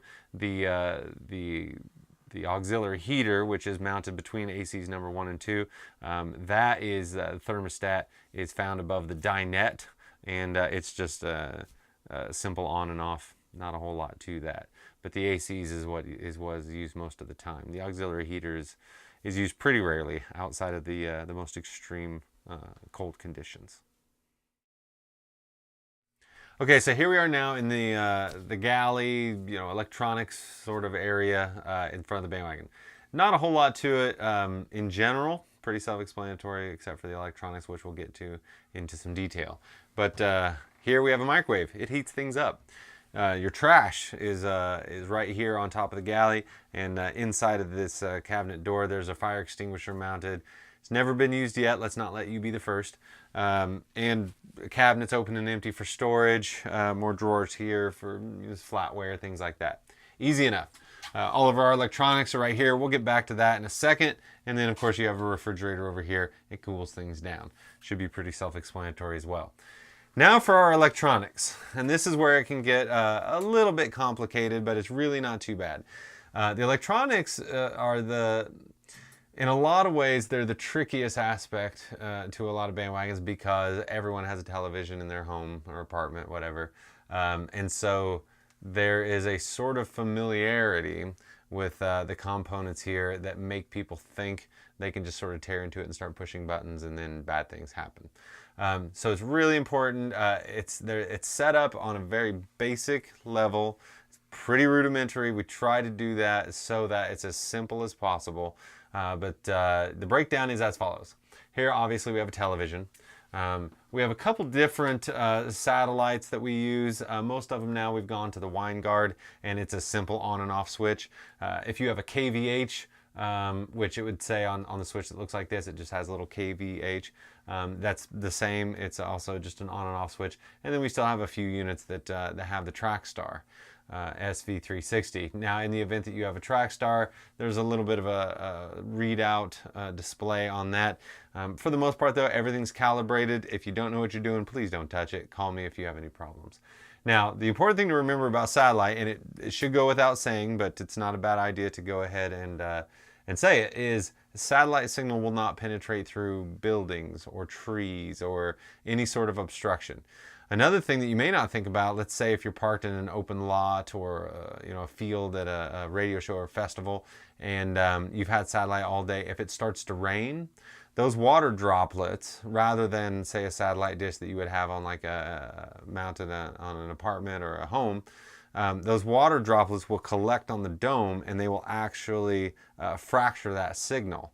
And so it is possible that you've had satellite all day, it starts to rain, those water droplets collect on the dome, and then all of a sudden you don't have satellite. There's nothing wrong with your satellite, it's just that the signal itself isn't able to penetrate through that dome or protective bubble to get to the actual dish. But yeah, this is the power for your satellite. This is your satellite receiver. It's got the little DirecTV logo on it. DVD players right here, and then this is your stereo receiver. The stereo receiver is the brain. All things audio and video go through the stereo receiver. And on each unit, we've put a little cheat sheet here to tell you what the inputs mean. So right now, obviously, we're watching satellite right now. In the event that we wanted to watch, so right now we're on the satellite cable TV setting, as is evidence here on your little cheat sheet. If we wanted to watch the DVD, you just want to switch a rollover through to video, and I'll turn that on. Now, in the event that you have a what's called a smart TV, the television is set to where it should be looking for the signal for where it comes from, based upon the stereo receiver. In the event, and whenever we send them out, we disable the television to try to force the input from the stereo receiver. It's a little bit wonky and complicated, but the short version is don't change the settings on the television. That's all you really need to know. So this is your DVD player, which is on the video setting. Each BandWagon comes with an HDMI cable, and then of course you have your 1/8 inch for iPod or whatever the case may be. Now we use two different, primarily we use two different stereo receivers. This is a Sony, and then we have about an equal number of the Insignias. So in the event that your BandWagon, say, has an Insignia, I just walked you through a Sony, don't worry, we're going to splice in here and we'll go through the Insignias as well. But in the event that you're using the HDMI cable, that would be on the game setting, and then of course your CD setting is for the 1/8 inch cable. And you've got your selector knob is here on the left. Turn it where you want it, and then your audio and video should automatically pop up. And then you've got your master volume here. For the most part, these switches here, you really don't need to mess with. Again, we've got everything set up on the most basic level. We try to make it just as easy and simple as possible. But the thing to remember is if you start changing the settings on the stereo receiver or the television, and you get too far gone and then all of a sudden nothing works, it's really difficult to try to reverse engineer what you've done over the phone to try to get your electronics back up. Remember, the simplest answer is the correct one when it comes to the electronics on the BandWagon, meaning there are a lot of different options and a lot of different settings on all this stuff.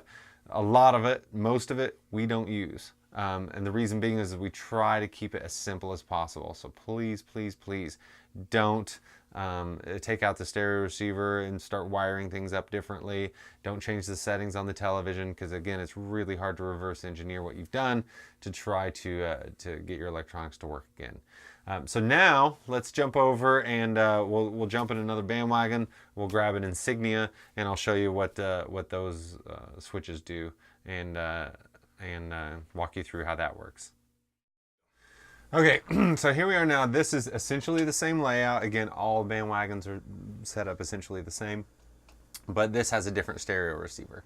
So in the last one we did was a Sony. This is an Insignia. In a lot of ways, this one is even simpler. Again, we have our cheat sheet telling you which input does what. Television, satellite power switch, satellite receiver, DVD player, and our stereo receiver. Just like the Sonys, all things audio and video go through the stereo receiver. Now on this, your input selections, rather than have the second knob, your input selections are right here. So for our satellite, it's on the cable satellite setting, easy enough. If we want to go to our DVD player, that is on the VCR/DVR setting, which is right here. And everything switches over automatically. In the event that you want to use your 1/8 inch cable, that's on the TV CD setting right here, or your HDMI cable here is on the game setting. So your television is set up primarily for standard definition. That is going to be for your satellite and DVD player. In the event that you want to use the HDMI cable, obviously an HDMI cable is going to require HD. So we can check our cheat sheet here. We can see for the HDMI cable, that's on the game setting. So select your game setting, and then the television will show that there's no input. That's because we're on standard definition or AV. So to switch over to HD, just hit your little input button here, and that'll pull up your different input choices. Scroll down to the HDMI setting, and then that will switch your television to look for the signal coming from an HDMI cable, which again is coming from the stereo receiver. Now obviously we don't have anything plugged into the HDMI cable, so it's not really that spectacular. We just get a blue screen. But I wanted to point out, because let's say we're done playing video games or whatever for the day, we want to switch back over to satellite. You switch your input over for your satellite. So in the event that that's the case, you won't have any video, because our screen is still set to HD. So we want to do the same thing. Pull up our input, select down to the component or AV setting, and then the television will switch back over to standard definition, and we'll get our screen back. So that's how the Insignia is set up. Again, super simple. the biggest thing to remember is always rely on your cheat sheet as far as which input is for which appliance. And that's all there is to it. So congratulations, you have made it to the end of the BandWagon walkthrough. You are now a BandWagon expert. And by expert, I mean you have been shown all the basics to at least get started and going down the road. Now, that being said, we've gone through every aspect of the BandWagon as far as its normal operation. But again, a BandWagon rental is more a partnership. And so there are going to be small things that come up along the way. Feel free to give us a call during the rental, and we'll be happy to walk you through everything. But we wanted to provide this walkthrough not only as an introduction before the rental begins, but we're going to send a copy with you so that you can have this as a resource in case there are, say, changes in the touring party, and it's an opportunity to bring them up to speed, but also as a resource in case halfway through the tour something comes up and you need a little bit of help along the way. So feel free to revisit this, any of this information, and also to give us a call if you have any other questions or problems. Again, thank you so much for partnering with us on your tour and for being a part of the whole BandWagon family, and we really, really do appreciate your business. We're here to serve you, and we want to make sure that your rental is a positive experience. So feel free to give us a call if you have any problems at all, and we'll see you when you bring the BandWagon back. So the first thing is generator. Now the generator, for the most part, if you keep plenty of fuel in the tank, assuming that it's not in the heat of summer when your bay door is closed, street parking, something like that, and it overheats, it should pretty much run 24/7, and you should never have to think about it. That being said, occasionally it'll happen to where the generator will shut off and there's no apparent reason why. So I want to walk you through sort of how to get that started. So this is your generator bay, which we're on the driver's side of the BandWagon, just in front of the drive axle tires. So this is what you're looking at as far as the generator goes. Now, as far as the really close breakdown and what to look for, things to check, things like that, we've actually pulled a generator out of the BandWagon so we can see it from 360 view. So let's go over to the shop, and we'll look at a generator that's already been pulled out so you can get a little clearer idea. But I wanted to make sure you could see this is what the generator that you would be dealing with will look at with your gen set here on the left side, the tail, and then of course the engine on the right side. So let's go to the other shop, and we'll take a look at the generator and see if we can't get into some trouble. So now this is a generator just like you would normally see in your bay. We've just taken it out to make it a little easier to see what's going on here. So you've opened the bay door, and this is the generator as you would see it. You've got your start over here for your key. This is your electronic fuel governor. You won't need to do anything with that. This is your fuel pump, fuel filter, oil filter. Now, for the most part, keep plenty of fuel in the tank, and assuming it's not in the heat of summer and your generator hasn't overheated, for the most part it should just run 24/7. It doesn't require any maintenance, so as a general rule, don't touch anything. That being said, it does sometimes happen that the generator will shut off without you turning off the key. If that happens, first thing, you want to make sure that you shut off the key, because otherwise the fuel pump will continue to run and it'll drain your battery. The other thing to note is there's a little red check engine light here below the key. That light will flash a repeating pattern. That repeating pattern is a sort of a good place to start and kind of lets us know why the generator shut off. Now, I say that because it's not necessarily an indicator of what the actual problem is, because sometimes it's just a matter of a loose electrical connection, and so the brain on the generator thinks that there's a mechanical issue when there's really not. But it is a good place to start. So first thing I always recommend, anytime the generator shuts off on its own accord and we need to figure out what's going on, you want to check your fluid levels, which is oil and antifreeze or coolant. So your oil dipstick is around the fuel filter area. So to check your oil level, you pull out the dipstick, you want to make sure you wipe it off and get it nice and clean so we can get an accurate reading. And then pull it back in, and then you can see where your oil level is on the generator. So let's say that checks out okay. And it usually does. If you're on a really long tour, it's possible that you'll go through a little bit of oil, but for the most part, that's usually not an issue. The other thing to check, which is more common, especially in the summer months, let's call it 1st of May to 1st of October, it can happen to where the generator will overheat. This is a radiator cap. This is very similar to the radiator cap that you would find on like your car or something like that. So first things first, and we mentioned this as part of the walkthrough on the main walkthrough, is if you place your hand on this cap and it's so hot that it burns your hand, do not remove the cap. Just like a car, if you take that off, there's pressure inside that radiator and it'll boil up and you'll be scalded. So you don't want to do that. Now, if it's hot to the touch, that's okay, but you should be able to place your hand on that cap and let it rest. If it's hot, that's okay, but if it's too hot to leave your hand there, do not remove that cap. Let it cool down. Depending on the situation, it could take, you know, an hour, 90 minutes, something like that. But when you feel comfortable leaving your hand on the cap, you want to press down, turn counterclockwise to remove the cap. Now, for these radiators, it should be full to the point of overflowing. You want to make sure that your water level is all the way up to the top. In the event of, I always recommend in the event that you've got a rental that's, say, more than 2 weeks, it's a really good idea at your first fuel stop, go ahead and pick up a gallon of antifreeze, just throw it in one of the bays, just so you'll have it on hand.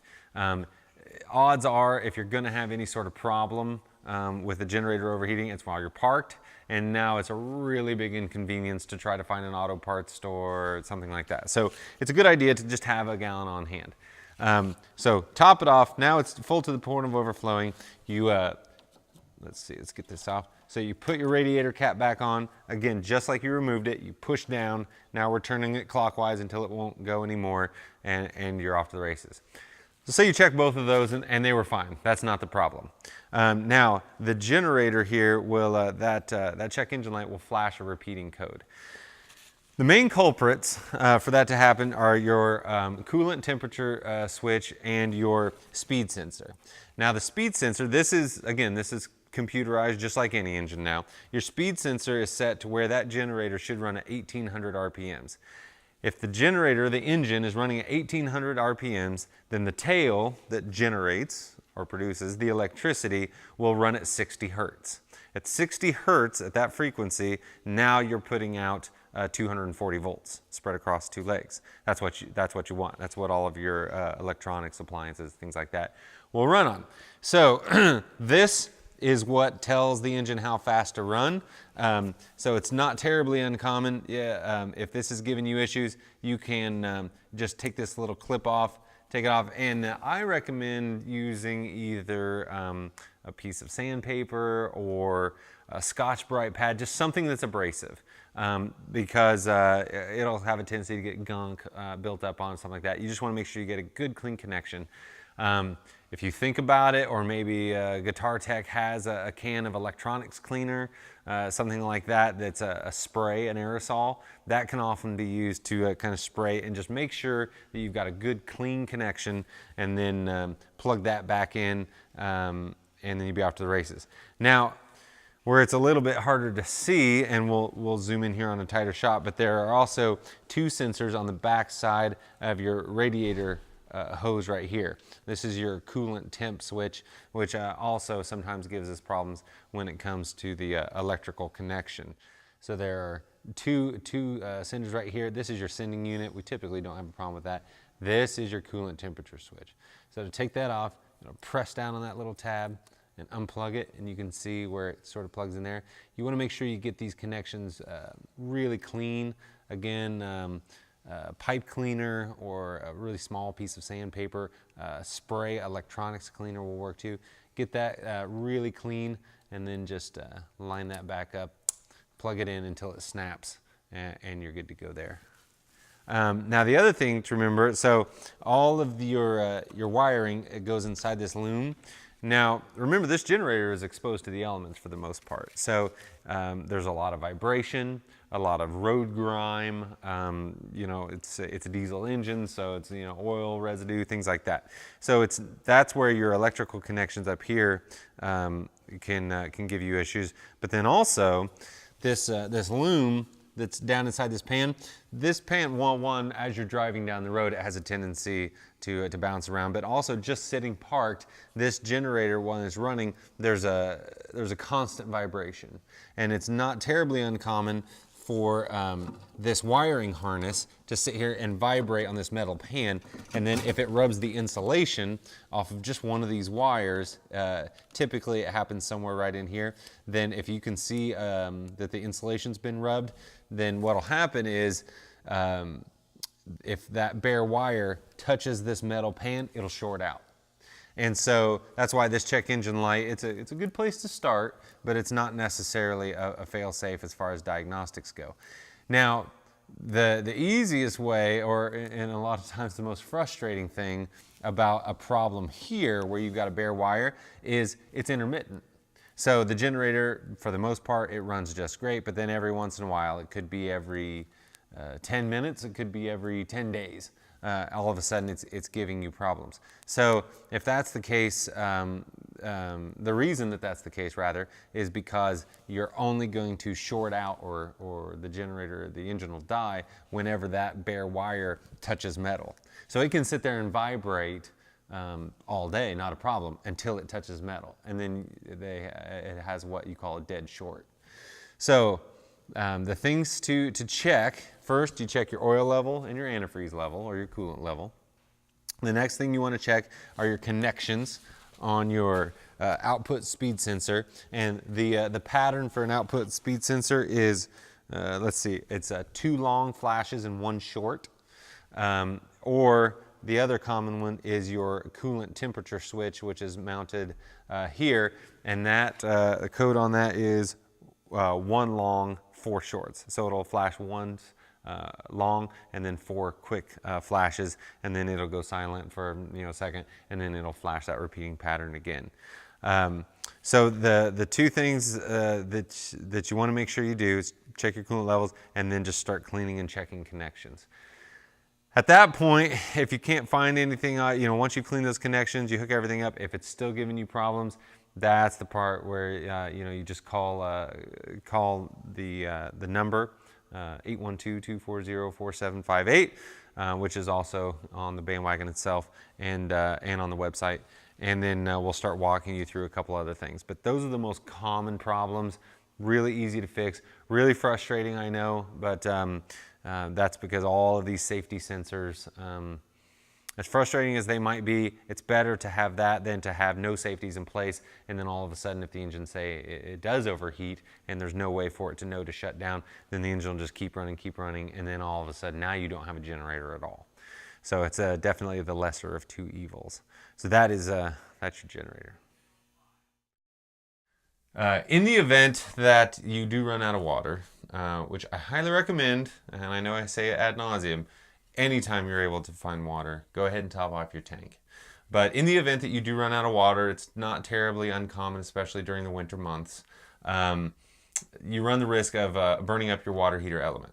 So this is your sink, obviously, in your vanity. Your water heater is located under the sink. We've already taken off the panel and exposed everything here. This is your panel. There's 1 Phillips screw in each top corner. Not a whole lot to it. Take out that screw, and then that panel just comes out. Exposes your sink drain and your water heater. Now, really important to note, in the event that you do need to replace the water heater element, and you'll know that that your element's burned up because you fill your water tank, everything's full, but your water just won't get hot. It typically takes about 90 minutes for the water to get hot enough to where you can tell that it's doing what it's supposed to do, and typically about 3 hours for it to be completely hot. But in the event that your water won't heat up, you need to replace the element. Really simple and easy to do, but it's really, really important that you do everything in the correct order. First things first, you want to kill the power to the water heater. This will prevent any chance of electric shock. Your breaker, which you can see here, It's labeled water heater. You flip that off now. It's safe to go ahead and do whatever you got to do. There's no electricity going to the water heater element. Another thing to remember is this water heater is full of water. We are going to remove the element which is submerged in that water, or it should be submerged to replace the water heater element. So you have to drain the water heater, otherwise you're going to have a mess on your hands. So first things first, cut the electricity. Next thing, you want to drain it. Now to drain it, you'll see there's a drain at the bottom of the tank. You open that up with a slotted screwdriver, nothing to it, but there's going to be an airlock because you've opened your drain, but without allowing air to come in to replace that water that's leaving, your drain won't work. So what do? You turn on your hot water in your sink. Turn it on, leave it on. Of course, there's no water coming out, but it's going to provide air into the water heater to allow that water to drain out. It's really important. Once your water heater drains, which typically takes about 15 minutes, it's not that big a deal, then we can replace the element and it's off to the races. So what we've done here, because of the tight quarters, is I've actually pulled a water heater and we're going to cut away here, and I'll be able to demonstrate how to do that. But I wanted to show you where it is and how it's all set up. The only thing that you really need to worry about, again, remember, cut the electricity. That way there's no risk of shock. And then once you've done that, you want to drain your tank, and then we're ready to get started. So here we go. Okay, so now we're cheating here a little bit because we need to be able to see what's going on. But this is your water heater. So underneath, your sink, this is what you're looking at. To replace water heater element, it's really easy. Not a whole lot to it. Tools you will need. You'll need a Phillips screwdriver to get that panel off to gain access to the water heater. And then you'll need a slotted screwdriver to take off your panel that covers the water heater element, and then also to drain your tank. And then the last thing you'll need is an 1.5 inch socket and ratchet. You don't want to use a crescent wrench, and a box end wrench, which is what you think of when you think of a wrench, won't really work because it's kind of hard to get to. A socket is really what you need. Now, this socket you can find at any Lowe's or Home Depot. Harbor Freight would have a very inexpensive version of it, and you don't necessarily need a ratchet. You can use just a box end, they call it a pry bar or wrench, anything that'll fit your socket. So you'll need it's a 1.5 inch socket, a Phillips screwdriver, and a slotted screwdriver. So now we've taken our panel off. We see our water heater here. Now to drain it, you take your slotted screwdriver, straight screwdriver, just stick it in the element here, open that up. Again, make sure you turn on your hot water at your sink so that it doesn't have an airlock, and let it drain. Now in the BandWagon, when they're mounted up, there's a garden hose that's threaded onto here, so it's not going to make a mess onto the floor. But that will drain out your water heater. Give it about 15 minutes. If you really want to make sure, you go outside on the driver's side corner, and whenever the water stops pouring out, then you know you're drained. But 15 minutes is usually pretty safe. So now our water heater is empty, and we're ready to go ahead and change our element. You can just leave that open. It's not going to hurt anything, at least for now. And then take off this panel. This panel is what covers your water heater element. And a slotted screwdriver is all you need for that. There's just the one screw. Do not lose this screw. Now on top of your water heater here, where it's typically mounted, you got your hot water line, your cold water line, your power. You won't need to mess with any of this, so don't worry about that. Take off this cover. We've got a little bit of insulation here, and then we've got electrical wires that are feeding the water heater element. Take this plastic cover and just sort of pull it away. Get these wires out of your way. These wires are the power supply to your water heater element. And here on the bottom, this you don't need to worry about at all. Here on the bottom, this is your water heater element. Okay, so get your Phillips screwdriver back out, and you can see you've got your white and your black lines, your power lines.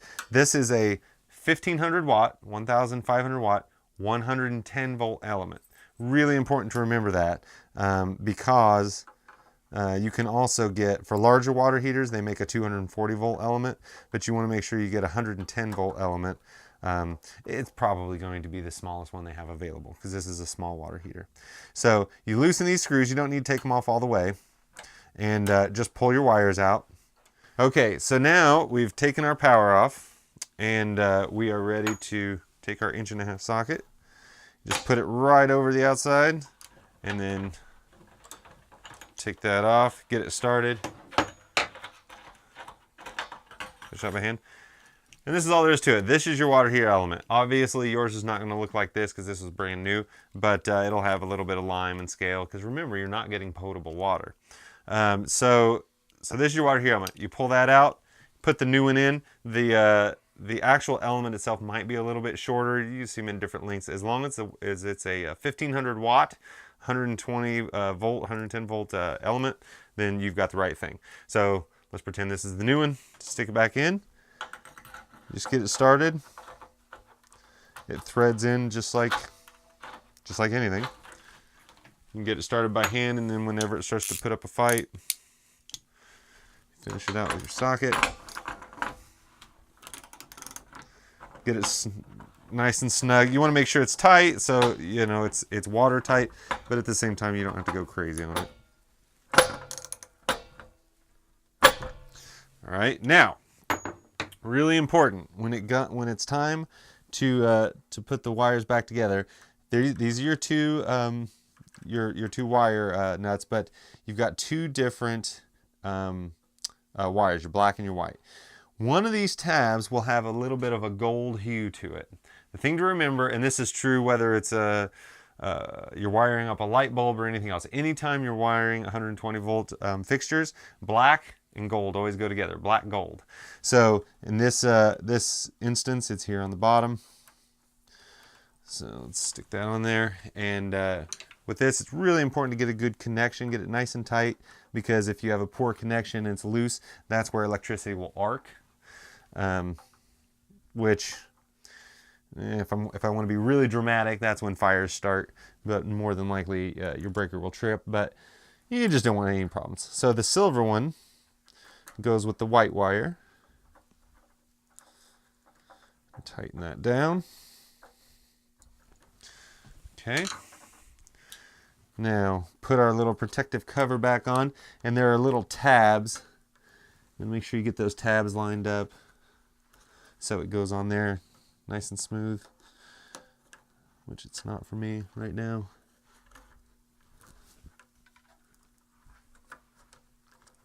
There we go. And then just lay your insulation back over. And then these wires are nice because you can they're stiff enough to where you can tuck them back over that. It just sort of holds it in place. And then you want to put your cover back on. So put your cover back on, get the bottom started first, line up your hole. This is our screw that we made it a point to not lose. Line that up.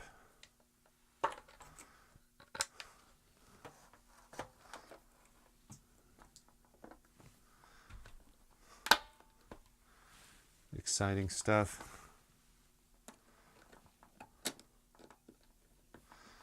All right.